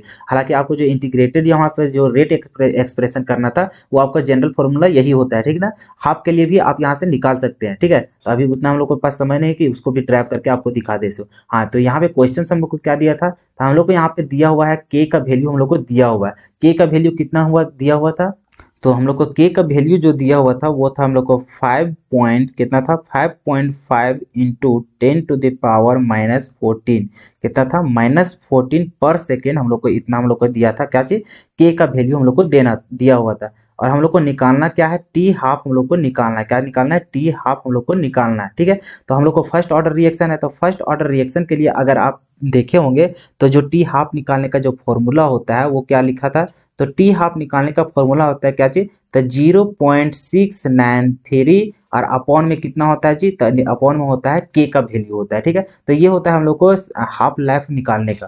तो यहाँ पे हम लोग क्या करेंगे, सिर्फ वैल्यू को पुट करेंगे और आराम से कैलकुलेट करके निकाल लेंगे। तो ऊपर कितना है, 0.693 है और नीचे कितना है, के की जगह हम कितना बिठाना है हम लोग को, तो ऊपर वैल्यू दिया हुआ था 5.5 इंटू 10⁻⁻14 इतना हम लोग को दिया हुआ था। तो इसको अगर हम लोग सॉल्व करेंगे तो सॉल्व करने के बाद जो आंसर आएगा उसको हम लोग यहाँ पे लिखेंगे। तो चलिए इसको सॉल्व कीजिए। तो अगर इसको 10⁻⁻14 को अगर ऊपर भेज देते हैं और अगर ये दोनों को हम लोग डिवाइड करते हैं तो डिवाइड करने के बाद आपका जो आंसर आएगा वो उतना आएगा, 0.126 इतना आएगा। और इंटू में कितना आ जाएगा, जो यहाँ पे 14 को नीचे को ऊपर को अगर लाएंगे तो ये हो जाएगा 10⁻14 माइनस था, तो माइनस को यहाँ पे क्या हो जाएगा हम लोग को प्लस में हो जाएगा, ये क्या हो जाएगा 14। तो इतना हम लोग यहाँ पे लिख सकते हैं, क्या चीज़, सेकेंड हम लोग आंसर लिख सकते हैं। तो आप इतना में भी छोड़ सकते हैं, या तो फिर आप चाहते हैं तो इसको थोड़ा सा पॉइंट में इधर घसका सकते हैं। तो इसको अगर 126 के रूप में अगर लिखना चाहते हैं तो इसको हम लोग क्या लिखेंगे, सो देखिए यहाँ पे अगर यहाँ पे टी हाफ बराबर अगर 100 डायरेक्ट हम लोग पॉइंट को हटा देना चाहते हैं तो इसके जगह हम कितना लिखेंगे, आप 126 इंटू, तो यहाँ पे देखिए ये पॉइंट को हटाते तो 3 को नीचे जीरो आता है, 3 को नीचे और 3 को ऊपर अगर कटेगा तो आपका क्या हो जाएगा यहाँ पे, तो 10⁻, यहाँ से एक क्या हो जाता है, कम ना हो जाता है 3 को जीरो, तो ये क्या हो जाता है 126 इंटू 10⁻11 इतना हो जाएगा, क्या चाहिए आपका सेकेंड हो जाएगा। तो ये फाइनली जो हम लोग को आंसर आएगा वो आंसर हम लोग को क्या आ गया, टी हाफ का वैल्यू ये आ गया, ठीक है। तो इस तरह से हम लोग को क्या करना था, बी नंबर को सॉल्व करना था। आपको सिर्फ याद रखना पड़ेगा कि जो हम लोग को टी हाफ जो फर्स्ट ऑर्डर रिएक्शन का निकालने का जो फॉर्मूला होता है वो हम लोग को ये होता है, ठीक है ना। चलिए तो इस तरह से हम लोग क्या किए, तो हम लोग यहाँ पे क्वेश्चन नंबर 15 का सॉल्यूशन कर लिए। अब चलते हैं हम लोग नेक्स्ट क्वेश्चन में। तो आप क्वेश्चन नंबर 15 को क्या कीजिएगा, कम से कम 2 बार तो प्रैक्टिस खुद से कीजिएगा, क्योंकि ये जो क्वेश्चंस है ये आपका केमिकल काइनेटिक्स का जो बहुत ही इंपॉर्टेंट क्वेश्चन है। क्या चाहिए, बहुत ही इंपॉर्टेंट क्वेश्चन है और इसको आने के चांसेस बहुत ज़्यादा होता है। बात समझ में आए, खास करके ये जो डेरिवेशन था, डेरिवेशन तो आपका आने का चांसेस बहुत ज़्यादा रहता है। बाकी ये तो न्यूमेरिकल तो आपको कहीं भी घुस जाता है, तो ये सब तो छोटा मोटा चीज़ है। बात समझ में आए, तो ये तो बनाना ही है, लेकिन ये जो आपका डेरिवेशन है, डेरिवेशन करना आपको बहुत जरूरी है। आपको कौन कौन सा डेरिवेशन करना होता है, तो फर्स्ट ऑर्डर रिएक्शन का, जीरो ऑर्डर रिएक्शन का आप जरूर कर लीजिएगा, समझ में आए। सेकेंड ऑर्डर का उतना जल्दी पूछता नहीं है, लेकिन फर्स्ट ऑर्डर और जीरो ऑर्डर का जो रिएक्शन का जो डेरिवेशन होता है उसको आप जरूर से जरूर ड्राइव कर लीजिएगा घर में, ठीक है। आपके नोट्स में तो होगा ही जीरो ऑर्डर का, तो उसको ही आप ड्राइव कर लीजिएगा। और अगर आपके पास नहीं है और आप हमें बताते हैं कमेंट करके, तो मैं जरूर उसके लिए अलग से एक वीडियो बना दूंगा कि कैसे उसको भी ड्राइव किया जाता है, सो ठीक है। चलिए तो अब हम लोग 15 नंबर कंप्लीट कर लिए, तो हम लोग को आ गए किसमें, तो फिर क्वेश्चन नंबर 16 में आ गए। तो क्वेश्चन नंबर 16 हम लोग को क्या बोल रहे हैं, सो देखिए, कंप्लीट द फॉलोइंग रिएक्शंस। यहाँ पे रिएक्शन दिया हुआ है हम लोग को 5 रिएक्शन और सभी को सॉल्यूशन करके हम लोग को बताना है कि इसका प्रोडक्ट जो बनेगा वो हम लोग को क्या क्या बनेगा। तो चलिए एक एक करके इसको हम लोग एक्सप्लेन करना स्टार्ट करते हैं। तो अगर हम लोग C2H4 को अगर हम लोग रिएक्ट करवाएंगे O2 के साथ, तो ये जो हम लोग को यहाँ पे टूटता है, टूटने के बाद जो हम लोग को प्रोडक्ट बनेगा वो आपको याद रहना पड़ेगा कि जैसे हम लोग C2H4 को हम लोग अगर O2 के साथ रिएक्ट करवाएंगे तो ये जो हम लोग को प्रोडक्ट बनता है वो हम लोग को बनता है CO2 बनेगा और साथ में हम लोग को क्या बनेगा, वाटर बनेगा। क्या बनेगा, वाटर। तो ये हम लोग को प्रोडक्ट यहाँ पे बनेगा, ठीक है। अब यहाँ पे हम लोग सेकेंड में देखते हैं कि CaF2 को अगर हम लोग सल्फ्यूरिक एसिड के साथ रिएक्ट कराएंगे तो हम लोग को प्रोडक्ट क्या बनेगा। तो ये जो आपस में रिएक्ट कराता है, तो ये जो इसका प्रोडक्ट जो बनता है ये हम लोग को कैल्शियम सल्फेट बनाता है। देखिए क्या क्या बनेगा, सो यहाँ पे आपको बना देते हैं। आपको बनता है यहाँ पे कैल्शियम सल्फेट बनता है, CaSO4 बनाएगा और साथ ही साथ आपको बनाता है क्या चीज, HF बनाता है। क्या चीज बनाता है, HF बनाता है, ठीक है ना। तो ये आपका यहाँ पे प्रोडक्ट बनाएगा। अब हम लोग चलते हैं क्वेश्चन नंबर थर्ड में। क्वेश्चन नंबर थर्ड में क्या बनाएगा, सो देखिए SO3 को हम लोग रिएक्ट करवा रहे हैं H2O के साथ, तो इसका प्रोडक्ट क्या बनेगा, सो हम लोग को यहाँ करना है। तो ये रिएक्शन आप जब सल्फ्यूरिक एसिड बना रहे थे उस समय भी आपको यहाँ पे पढ़ना होता था, ठीक है। तो SO3 और H2O को जब हम लोग रिएक्ट कराते हैं तो इससे जो हम लोग को निर्माण होता है वो हम लोग को क्या मिलता है, तो H2SO4 मिलता है। क्या बनता है जी, H2SO4 हम लोग को निर्माण होता है, ठीक है। तो ये तो हम लोग को थर्ड क्वेश्चन। अब फोर्थ क्वेश्चन क्या है, हम लोग को I2 है और 6 मोल हम लोग को H2O है और 5 मोल हम लोग को Cl2 है। तो ये तीनों आपस में रिएक्ट करके क्या प्रोडक्ट बनाएगा, इसको हम लोग को यहाँ पे लिखना है।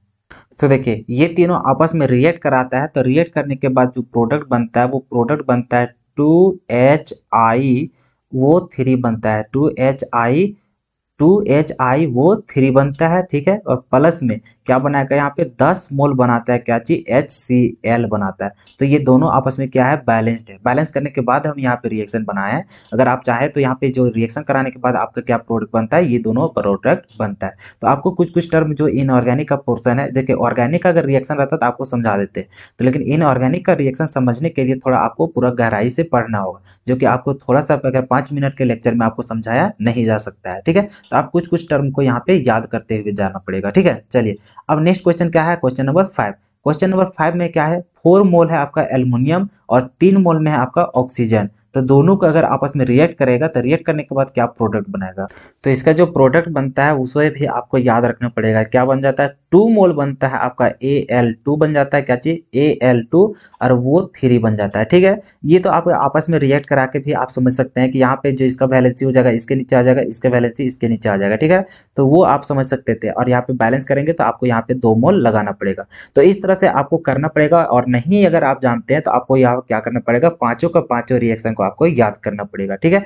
तो इस तरह से हम लोग क्या किए, यहाँ पे क्वेश्चन नंबर 16 को यहाँ पे सॉल्व कर लिए। देखो दोस्त, हम यहाँ पे जितना हद तक आपको मदद कर सकते हैं, जितना हम अपने ओर से अपना एक ही लेक्चर में समझा पाएंगे उतना मैं कोशिश करने की हरदम कोशिश करता हूँ। लेकिन यहाँ पर जो है, जैसे कि यहाँ पे इनऑर्गेनिक का जितने भी रिएक्शन होता है इसे समझाना इतना आसान बात नहीं है। इसके लिए आपको चैप्टर में घुसना पड़ेगा और सभी नियम कानून को आपको सीखना पड़ेगा। तो उतना तो आपको तुरंत में नहीं सिखाया जा सकता है, बात समझ में आया। अगर आपको सीखना ही है तो आपको डिटेल में चैप्टर को पढ़ना पड़ेगा। अगर आप बोलेंगे तो इसके ये रिएक्शन को कैसे सॉल्व किया जाता है उसके लिए मैं अलग से आपका पूरा मतलब कि एक लेक्चर ही बना दूंगा, ताकि आपको और अच्छा तरीका से समझ में आ सके। लेकिन इस लेक्चर में तो आपको समझाया नहीं जा सकता है इतना, ठीक है। चलिए फिर हम लोग चलते हैं नेक्स्ट क्वेश्चन में। वो क्वेश्चन नंबर हम लोग है 17। तो देखिए क्वेश्चन नंबर 17 क्या बोल रहा है, सो क्वेश्चन नंबर 17 बोल रहा है right short notes on the following. यहाँ पर 3 गो यहाँ पे नेमिंग रिएक्शन दिया हुआ है, तीनों के ऊपर हम लोग को क्या करना पड़ेगा, तो शॉर्ट नोट्स हम लोग को लिखना है। फर्स्ट में क्या है, कार्बल अमाइन रिएक्शन है, फिर क्या है हम लोग को स्टेफन्स रिएक्शन है, उसके बाद हम लोग को सल्फोनेशन ऑफ एलिनिल हम लोग को यहाँ पे डिफाइन करना है। तो चलिए एक एक करके सभी को हम लोग डिस्कस करते हैं। तो क्या होता है कार्बाइल अमीन रिएक्शन, तो इसका हम लोग देखते हैं। तो primary amine on heating with chloroform and alcoholic KOH it forms isocyanide और carbylamine. This reaction is known as carbylamine reaction, ठीक है। तो ये कार्बाइल अमीन रिएक्शन होता क्या है, तो जो हम लोग को प्राइमरी अमीन रिएक्शन लेते हैं, क्या चाहिए, प्राइमरी अमीन हम लोग लेते हैं, और प्राइमरी अमीन को हम लोग क्या करते हैं, हीट करते हैं, किसके साथ, तो हम लोग यहाँ पे करते हैं क्लोरोफॉर्म के साथ, और साथ ही साथ हम लोग एल्कोहलिक KOH के साथ वहाँ पे हम लोग रिएक्शन कराते हैं। तो रिएक्शन कराने के बाद जो हम लोग को प्रोडक्ट बनता है वो हम लोग को क्या मिलता है, तो आइसोसाइनाइड मिलता है। क्या मिलता है जी, आइसोसाइनाइड मिलता है, ठीक है। तो चलिए अब वो उसी रिएक्शन को हम लोग क्या बोलते हैं, हम लोग को कार्बाइल अमीन रिएक्शन बोलते हैं। तो जैसे कि हम लोग यहाँ पे रिएक्शन देख सकते हैं, यहाँ पे हम लोग देख रहे हैं प्राइमरी अमीन यहाँ पे लिया गया था। क्या चीज लिया गया था, प्राइमरी अमीन, जो कि 1 डिग्री अमीन होता है।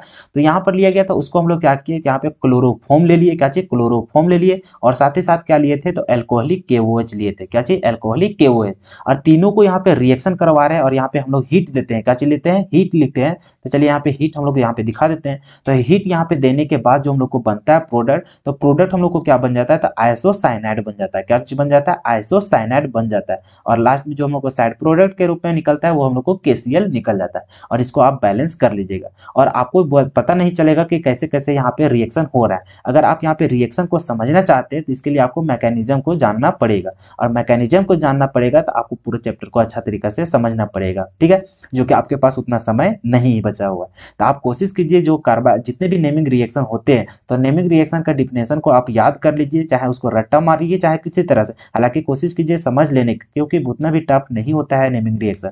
आप तो थोड़ा मोड़ा भी तो जरूर पढ़े होंगे चैप्टर, है कि नहीं। और मैं यहाँ पे जितना हो सकेगा मेरे तरफ से मैं उतना कोशिश कर रहा हूँ आपको समझाने का, ठीक है। चलिए, तो इस तरह से आप क्या कीजिएगा, नेमिंग रिएक्शन को याद कर लीजिएगा और उसका रिएक्शन भी समझ लीजिएगा। और अगर कहीं कहीं आपको इस तरह से रिएक्शन भी दिया रहेगा तो आपको पूछ देगा कि यह जो रिएक्शन दिया हुआ ये कौन सा नेमिंग रिएक्शन है, तो उसमें आपको नेमिंग रिएक्शन का नाम भी लिखना पड़ेगा। तो आपको मतलब कि दोनों याद रखना पड़ेगा, आपको तो उधर नेम रिएक्शन भी याद रखना पड़ेगा और उसका एग्जाम्पल भी याद रखना पड़ेगा। तो दोनों तरफ से क्वेश्चन पूछा जाता है, ठीक है। तो इसमें हम किसी तरह का कोई भी आपको मदद नहीं कर पाएंगे, तो आपको डायरेक्ट इसको याद करना पड़ेगा। बात समझ में आए? तो मैं सिर्फ इतना ही बोल सकता हूँ कि प्राइमरी अमीन को जब रिएक्ट कराते हैं हम लोग क्लोरोफॉर्म के साथ और अल्कोहलिक के OH के साथ, तो हम लोग को जो प्रोडक्ट बनता है वो हम लोग को आइसोसाइनाइड बनता है। बात समझ में? तो मैं इतना ही ना बोल सकता हूँ, अब कैसे कैसे क्या बन रहा है उतना हम लोग यहाँ पे समझाने वाला नहीं है, क्योंकि उसके लिए हम लोगों को चैप्टर को पढ़ना पड़ेगा, ठीक है। चलिए, फिर हम लोग नेक्स्ट टॉपिक जो दिया हुआ था वो हम लोग किसके बारे में था, तो स्टेफन्स रिडक्शन था। क्या था? Stefan's reduction. अब ये क्या बोलता है, तो ये भी हम लोग को याद रखना पड़ेगा कि अल्केन नाइट्राइल, जो हम लोग को अल्केन नाइट्राइल होता है जिसको हम लोग साइनो अल्केन भी बोलते हैं, तो on reaction with HCl and SnCl2 gives amine. क्या देता है? एमीन देता है। तो which on hydrolysis gives aldehyde, this reaction is called Stephen reduction.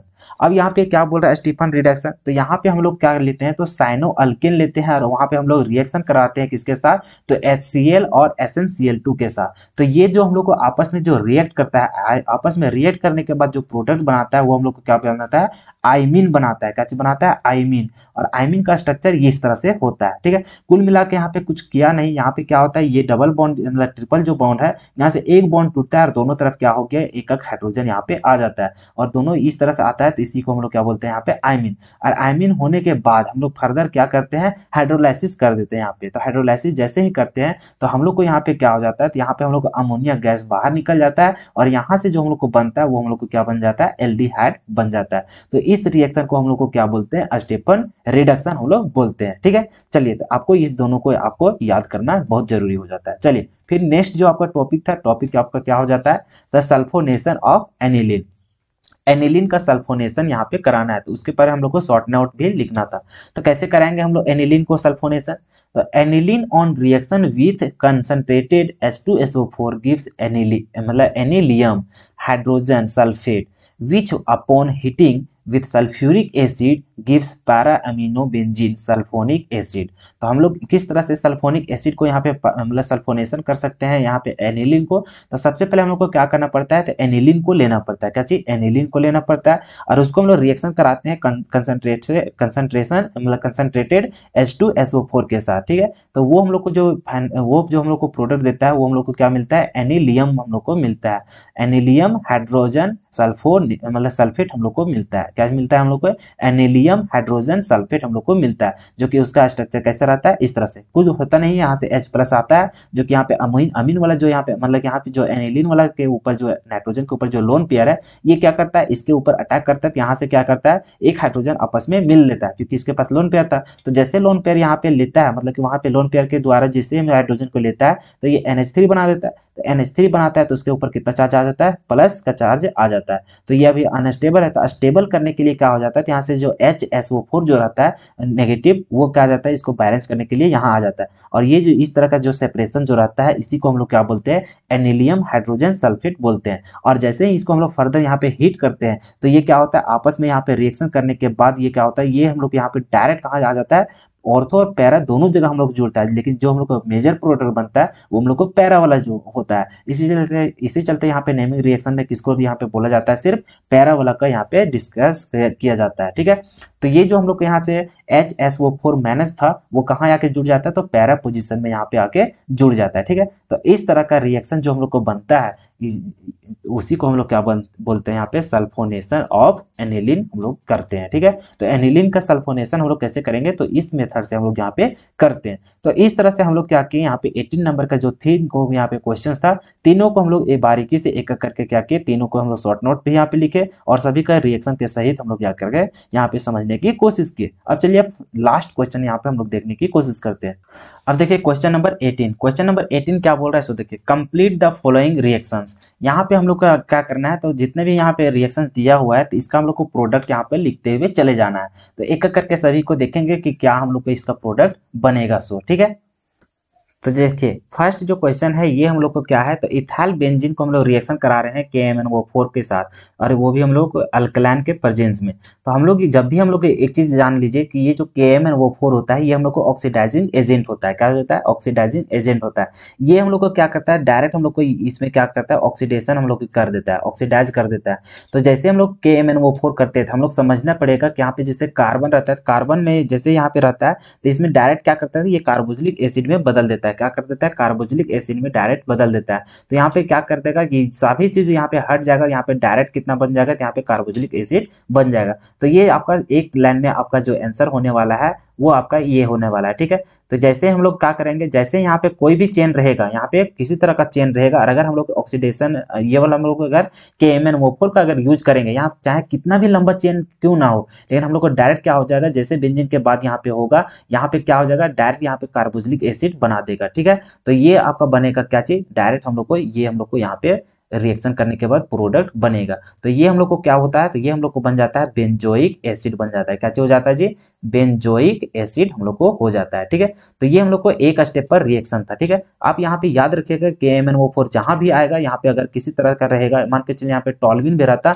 तो वो भी क्या होता है, यहाँ पे डायरेक्ट हम लोग को बदल जाता है किसमें, बेंजोइक एसिड में यहाँ पे मतलब हम लोग को बन जाता है। ठीक है, चलिए फिर हम लोग को आ गया नेक्स्ट क्वेश्चन, जो कि हम लोग यहाँ पे देख रहे हैं क्या चीज है हम लोग को। देखिए ये क्वेश्चन को हम लोग क्या करेंगे, तो यहाँ पे हम लोग को दिया हुआ है, यहाँ पे दोनों जगह देख रहे हैं कार्बोक्सिलिक एसिड है, और उसमें हम लोग को रिएक्ट करवाना है किसके साथ, तो SOCl2 के साथ कर रहे हैं। तो हम लोग ऐसा रिएक्शन हम लोग पहले भी डिस्कस कर चुके हैं, शायद हम लोग सेट 2 में ही डिस्कस किए थे। तो हम लोग को यहाँ पे क्या करेगा, यहाँ पे जब भी हम लोग SOCl2 के साथ रिएक्ट करते हैं तो हम लोग कार्बोक्सिलिक एसिड का जो OH रहता है दोनों जगह हट के वहाँ पे कौन आ जाता है, तो वहाँ पर आपका Cl जुड़ जाता है। इसका जो आपका प्रोडक्ट जो बनता वो प्रोडक्ट आपका इस तरह से बनेगा। यहाँ पे क्या था, यहाँ पे COOH था, लेकिन यहाँ पे सिर्फ और सिर्फ बचेगा यहाँ पे O, और यहाँ से जैसे OH था वहां पे आपका क्या जुड़ जाएगा, यहाँ पे Cl जुड़ जाएगा। उसी तरह से यहाँ पर देखिए C, यहाँ पे डबल बॉन्ड O, और यहाँ पे जैसे कि OH रहता था कार्बोक्सिलिक के लिए, तो यहाँ पे OH को हटा करके यहाँ पे क्या लग जाएगा, Cl लग जाएगा। बात समझ में आया। और जो इधर बनता है साइड प्रोडक्ट, वो साइड प्रोडक्ट में आपका क्या बन जाएगा, तो HCl और SO2 बन जाता है। हालांकि उस साइड प्रोडक्ट से हम लोग मतलब रहता नहीं है, तो आपको सिर्फ और सिर्फ मेजर प्रोडक्ट जो बनता है वो यहाँ पे बनाना होता है, साइड प्रोडक्ट को हम लोग मतलब नहीं रहता है। ठीक है, तो ये आप समझ में आना चाहिए कि जब भी हम लोग का कार्बोक्सिलिक एसिड रहेगा और अगर हम लोग SOCl2 के साथ रिएक्ट कराएंगे तो जहां हम लोग को OH रहता है उसको हटा करके क्या जुड़ जाता है, Cl जुड़ जाता है। ठीक है, चलिए फिर हम लोग नेक्स्ट क्वेश्चन को यहाँ पे देखते हैं। तो यहाँ पर देखिए, यहाँ पे एक जगह कार्बोक्सिलिक एसिड है और यहाँ पर एक जगह क्या चाहिए आपका, तो यहाँ पे देख रहे हैं यहाँ पर आपका एल्डिहाइड का लगा हुआ है। ठीक है, तो एल्डिहाइड का फंक्शनल ग्रुप है यहाँ पे। तो इसको जब हम लोग रिएक्शन करा रहे हैं किसके साथ, तो NaCN के साथ, और साथ ही में क्या डाला हुआ है यहाँ पे, HCl यहाँ पे डाला हुआ है। तो यहाँ पे देख रहे हैं कि इसको हम लोग रिएक्ट करवाना है किसके साथ, तो NaCN के साथ, और HCl है। तो हम लोग को क्या करेगा, तो ये जो Na प्लस और Cn माइनस में जो टूटेगा, ये Cn जाके हम लोग को कहाँ पे अटैक करता है, तो एल्डिहाइड वाला जो रहता है वहाँ पे अटैक करता है, और वहीं पे हम लोग को क्या बनेगा, वो जुड़ेगा। तो वो जो हम लोग को यहाँ पे प्रोडक्ट बनेगा इसका, वो प्रोडक्ट हम लोग को किस तरह से बनेगा, सो देखिए यहाँ पे।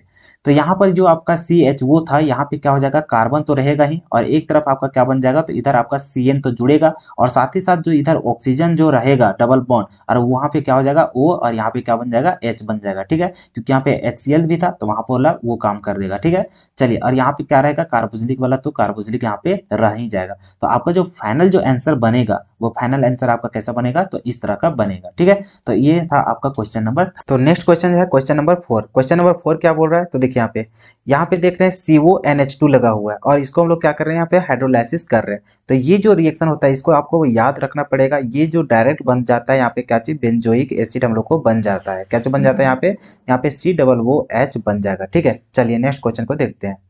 यहाँ पर तो हम लोग को COOH तो बनेगा ही, लेकिन यहाँ पे साइड प्रोडक्ट भी बनता है, वो क्या बन जाएगा, यहाँ पे NH3 हम लोग को निकलेगा। तो ये भी आप यहाँ पे लिख सकते हैं। ठीक है, चलिए, तो ये इस तरह से हम लोग क्वेश्चन नंबर 4 भी यहाँ पे डील कर लिए। अब देखिए क्वेश्चन नंबर 5 में क्या बोल रहा है। यहाँ पे हम लोग को देख रहे हैं बेंजोइक एसिड है। बेंजोइक एसिड को हम लोग को रिएक्शन करवाना है कॉन्क HNO3 और कॉन्क H2SO4 के साथ। तो आपको पता था कि ये सारा चीज हम लोग को सब्स्टिट्यूशन रिएक्शन था। तो यहाँ पे क्या होता है, ये हम लोग को NO2 हम लोग को जुड़ता है। अब NO2 हम लोग को यहाँ पे मेटा पोजिशन में क्या होगा, जुड़ेगा। तो डायरेक्ट इसका जो हम लोग जोड़ेंगे, जो इसका प्रोडक्ट हम लोग को वो बनता है, वो हम लोग को क्या हो जाएगा। तो यहाँ पे हम लोग को क्या है, तो COOH है। तो हम लोग को यहाँ पे NO2 जुड़ता है। तो NO2 हम लोग को कहाँ पर जुड़ेगा, तो यहाँ पे हम लोग को NO2 मेटा पोजीशन में हम लोग को जुड़ेगा। तो इसका जो फाइनल आंसर होता है वो हम लोग को ये हो जाएगा। ठीक है, तो ये हम लोग को हो गया मेटा नाइट्रो बेंजोइक एसिड हो जाएगा इसका प्रोडक्ट का नाम। अब हम लोग इस तरह से 18 नंबर कंप्लीट कर लिए। अब हम लोग लास्ट क्वेश्चन चलते हैं हम लोग 19 क्वेश्चन में, और 19 नंबर क्या बोल रहा है उसको हम लोग देखते हैं। तो देखिए क्वेश्चन नंबर 19 में जो है 19 नंबर क्या बोल रहा है, तो right briefly with one example in each case. यहाँ पे देख रहे हैं कि 5 यहाँ पे क्वेश्चंस दिया हुआ है, टॉपिक दिया हुआ है। पांचों को हम लोग को क्या करना है, तो एग्जांपल के साथ हम लोग को क्या करना है, सभी का मतलब एक्सप्लेन करना है। सभी को हम लोग को क्या करना है, एक्सप्लेन करना है, वो भी एग्जाम्पल के साथ। वो भी कितना है, एक एग्जाम्पल कम से कम हम लोग को यहाँ पे देना पड़ेगा। तो यहाँ पे सिर्फ एक ही पूछा है, लेकिन हम लोग एक से ज्यादा भी देने की कोशिश करेंगे ताकि हम लोग को याद रहेगा। ठीक है, तो सबसे पहले हम लोग एक एक करके क्या करते हैं, डिस्कस करते हैं कि उसका क्या एक्सप्लेन करेंगे। तो फर्स्ट में जो हम लोग को टॉपिक दिया था वो क्या है, हम लोग को ट्रैंक्विलाइजर, कि ट्रैंक्विलाइजर्स हम लोग को होता क्या है। तो हम लोग यहाँ पे क्या एक्सप्लेन करेंगे, the chemical substance which are used for treatment the stress और mental disease are called tranquilizer. तो ट्रैंक्विलाइजर हम लोग को होता क्या है, तो वैसा सब्सटेंस जो कि हम लोग कहाँ पे यूज करते हैं, तो ट्रीटमेंट करने के लिए यूज करते हैं। तो कैसा ट्रीटमेंट, तो स्ट्रेस हो गया, फिर मेंटल डिजीज हो गया, जो कि जितना भी हम लोग को क्या होता है, जो डिप्रेशन इस सब में पहुंच जाता है, तो उसके लिए जो केमिकल सब्सटेंस का यूज होता है ताकि वो सारा चीज हम लोग को ठीक हो सके। तो जो ज्यादा टेंशन में रहते हैं तो उसमें हम लोग को कौन सा केमिकल सब्सटेंस का यूज करते हैं, तो वो हम लोग को यूज करते हैं, हम लोग वो ट्रैंक्विलाइजर यहाँ पे यूज किया जाता है। ठीक है, तो उसी को हम लोग क्या बोलते हैं, ट्रैंक्विलाइजर। तो वैसा हम लोग को सब्सटेंस जो हम लोग को ट्रीटमेंट करने के लिए हम लोग यूज करते हैं स्ट्रेस और मेंटल डिजीज के लिए। ठीक है, तो वो होता है हम लोग को ट्रैंक्विलाइजर। तो जिसका हम लोग को एग्जांपल यहाँ पे क्या क्या है, सो देखिए यहाँ पे। तो उसका एग्जांपल हम लोग को हो गया वर्नोल हो गया, फिर सेकोनल हो गया, फिर हम लोग को क्या चाहिए, अमाइटल है। तो ये तीनों हम लोग को क्या है, ट्रैंक्विलाइजर का एग्जांपल है। तो आपको यहाँ पे डिफिनेशन भी समझ में आ गया और उसका एग्जांपल भी समझ में आ गया। तो चलिए फिर हम लोग नेक्स्ट टॉपिक क्या है, सो देखिए यहाँ पे। तो नेक्स्ट हम लोग को है यहाँ पे एंटी फर्टिलिटी ड्रग्स क्या होता है, उसको हम लोग यहाँ पे ब्रीफली मतलब कि एक्सप्लेन करना था। तो क्या होता है एंटी फर्टिलिटी, सो देखिए यहाँ पे। तो the chemical substance which are used to prevent pregnancy in female are called anti fertility drugs. तो हम लोग क्या होता है यहाँ पे, तो वैसा केमिकल सब्सटेंस जो कि हम लोग यूज करते हैं क्या चीज, तो महिलाओं में जो प्रेगनेंसी होने का जो रहता है उसको हम लोग क्या करते हैं, रोकने के लिए जो हम लोग केमिकल सब्सटेंस के यूज करते हैं, उस वो केमिकल सब्सटेंस को क्या बोलते हैं, एंटी फर्टिलिटी ड्रग्स। तो आपको समझ में आया कि ये जो केमिकल सब्सटेंस हम लोग कब यूज करते हैं, तो महिलाओं में जब प्रेगनेंसी होने का जो डर रहता है तो उसमें समाप्त करने के लिए, उसको रोकने के लिए जो हम लोग ये केमिकल सब्सटेंस का यूज करते हैं, वो केमिकल सब्सटेंस क्या होता है, तो एंटी फर्टिलिटी का ड्रग्स का वहाँ पे यूज किया जाता है। ठीक है, तो वो कौन कौन सा दवा होता है जो हम लोग को महिलाओं में प्रेगनेंसी होने से रोकता है, तो वो हम लोग को हो जाता है क्या का, वो यहाँ पे देखे।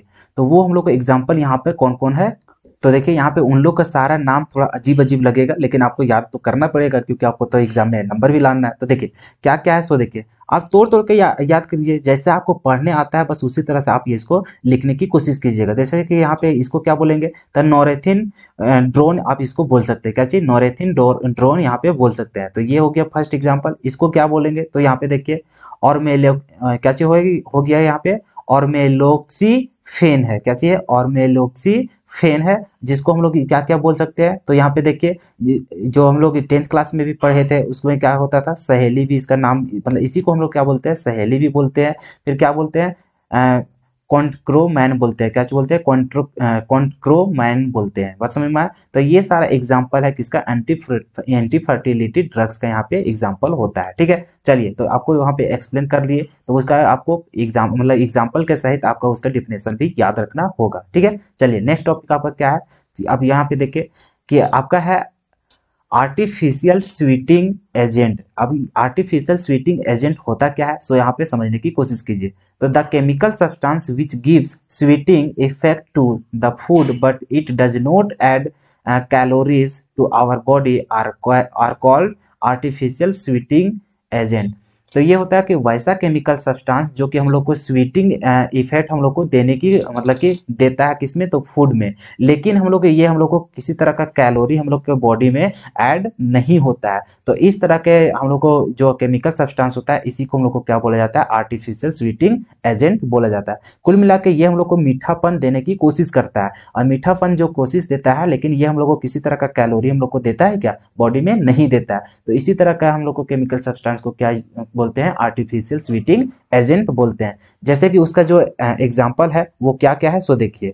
फर्स्ट हम लोग को सैक्रिन, सेकेंड हम लोग को अस्पार्टेम, फिर थर्ड हम लोग को नियोटेम है, और लास्ट हम लोग को है क्या चीज, सुक्रालोज है। तो इस तरह का हम लोग देखिए, थोड़ा सा पढ़ने में हम लोग को अजीब अजीब यहाँ पे एग्जांपल मिलता है, लेकिन क्या कीजिएगा, ऐसा हम लोग को दवा का नाम ही है तो हम लोग को याद तो करना ही पड़ेगा। तो ये था हम लोग को क्या चीज, आर्टिफिशियल स्वीटिंग एजेंट का हम लोग को एग्जाम्पल, ठीक है। अब फिर हम लोग यहाँ पे देखेंगे फूड प्रिजर्वेटिव्स, जो कि ये हम लोग को अभी ही हम लोग क्वेश्चन नंबर 14 में हम लोग क्या किए, तो सॉल्व कर चुके थे। तो हम लोग यहाँ पे दोबारा इसको एक्सप्लेन नहीं करेंगे। तो ये क्या होता था, तो हम लोग ऊपर हम लोग देख चुके थे, आप वहां से समझ गए थे, तो दोबारा यहाँ पे लिखने की जरूरत नहीं है, ठीक है। हालांकि एग्जाम में आ गया तो आपको लिखना ही पड़ेगा, लेकिन यहाँ पे हम नहीं लिख रहे हैं क्योंकि हम लोग ऊपर आज ही हम लोग को क्वेश्चन नंबर 14 में एक्सप्लेन कर चुके हैं, ठीक है। चलिए अब 5 में क्या है हम लोग को, एनाल्जेसिक्स। एनाल्जेसिक्स होता क्या है, तो the chemical substances which are used to relief the pain are called analgesics. जैसे कि बदन उदन में दर्द होने लगता है, मतलब शरीर में दर्द होने लगता है, पूरा मसल्स में दर्द होने लगता है, तो उससे हम लोग को रिलीफ होने के लिए, उससे हम लोग को छुटकारा पाने के लिए जो सब्सटेंस मतलब केमिकल सब्सटेंस का यूज करते हैं, वो केमिकल सब्सटेंस का क्या बोलते हैं हम लोग, एनाल्जेसिक्स बोलते हैं। क्या बोलते हैं, एनाल्जेसिक्स हम लोग बोलते हैं। अब एनाल्जेसिक्स को हम लोग समझ गए कि हम लोग को पेन होता है, तो उसको उससे हम लोग रिलीफ होने के लिए, उससे हम लोग छुटकारा पाने के लिए जो केमिकल सब्सटेंस का यूज करते हैं उसको हम लोग क्या बोलते हैं, एनाल्जेसिक्स बोलते हैं। और वो कौन कौन सा हम लोग उसका एग्जांपल देख सकते हैं, तो उसका एग्जांपल होता है हम लोग को एस्प्रिन होता है। उसके बाद हम लोग क्या होता है, तो हम लोग क्या क्या होता है देखते हैं आप, आइबुप्रोफिन हो जाता है, फिर क्या हो जाता है हम लोग को, नेप्रोक्सेन हो गया, फिर नारकोटिक्स हो गया। तो ये सारा एग्जांपल आपका क्या हो गया, एनाल्जेसिक्स का एग्जांपल है, ठीक है। तो इस तरह से आज का जो सेट था मॉडल सेट 4, तो आज मॉडल सेट 4 का पूरी हम लोग क्या किए, सॉल्यूशन देखने की कोशिश किए। तो आज के लेक्चर में अगर आपको किसी तरह का कहीं भी कंफ्यूजन हो तो आप हमें कमेंट करके बताएं, मैं उसका निवारण करने की हरदम कोशिश करूंगा, ठीक है। तो फिर मिलते हैं हम लोग अगले लेक्चर में, तब तक के लिए धन्यवाद।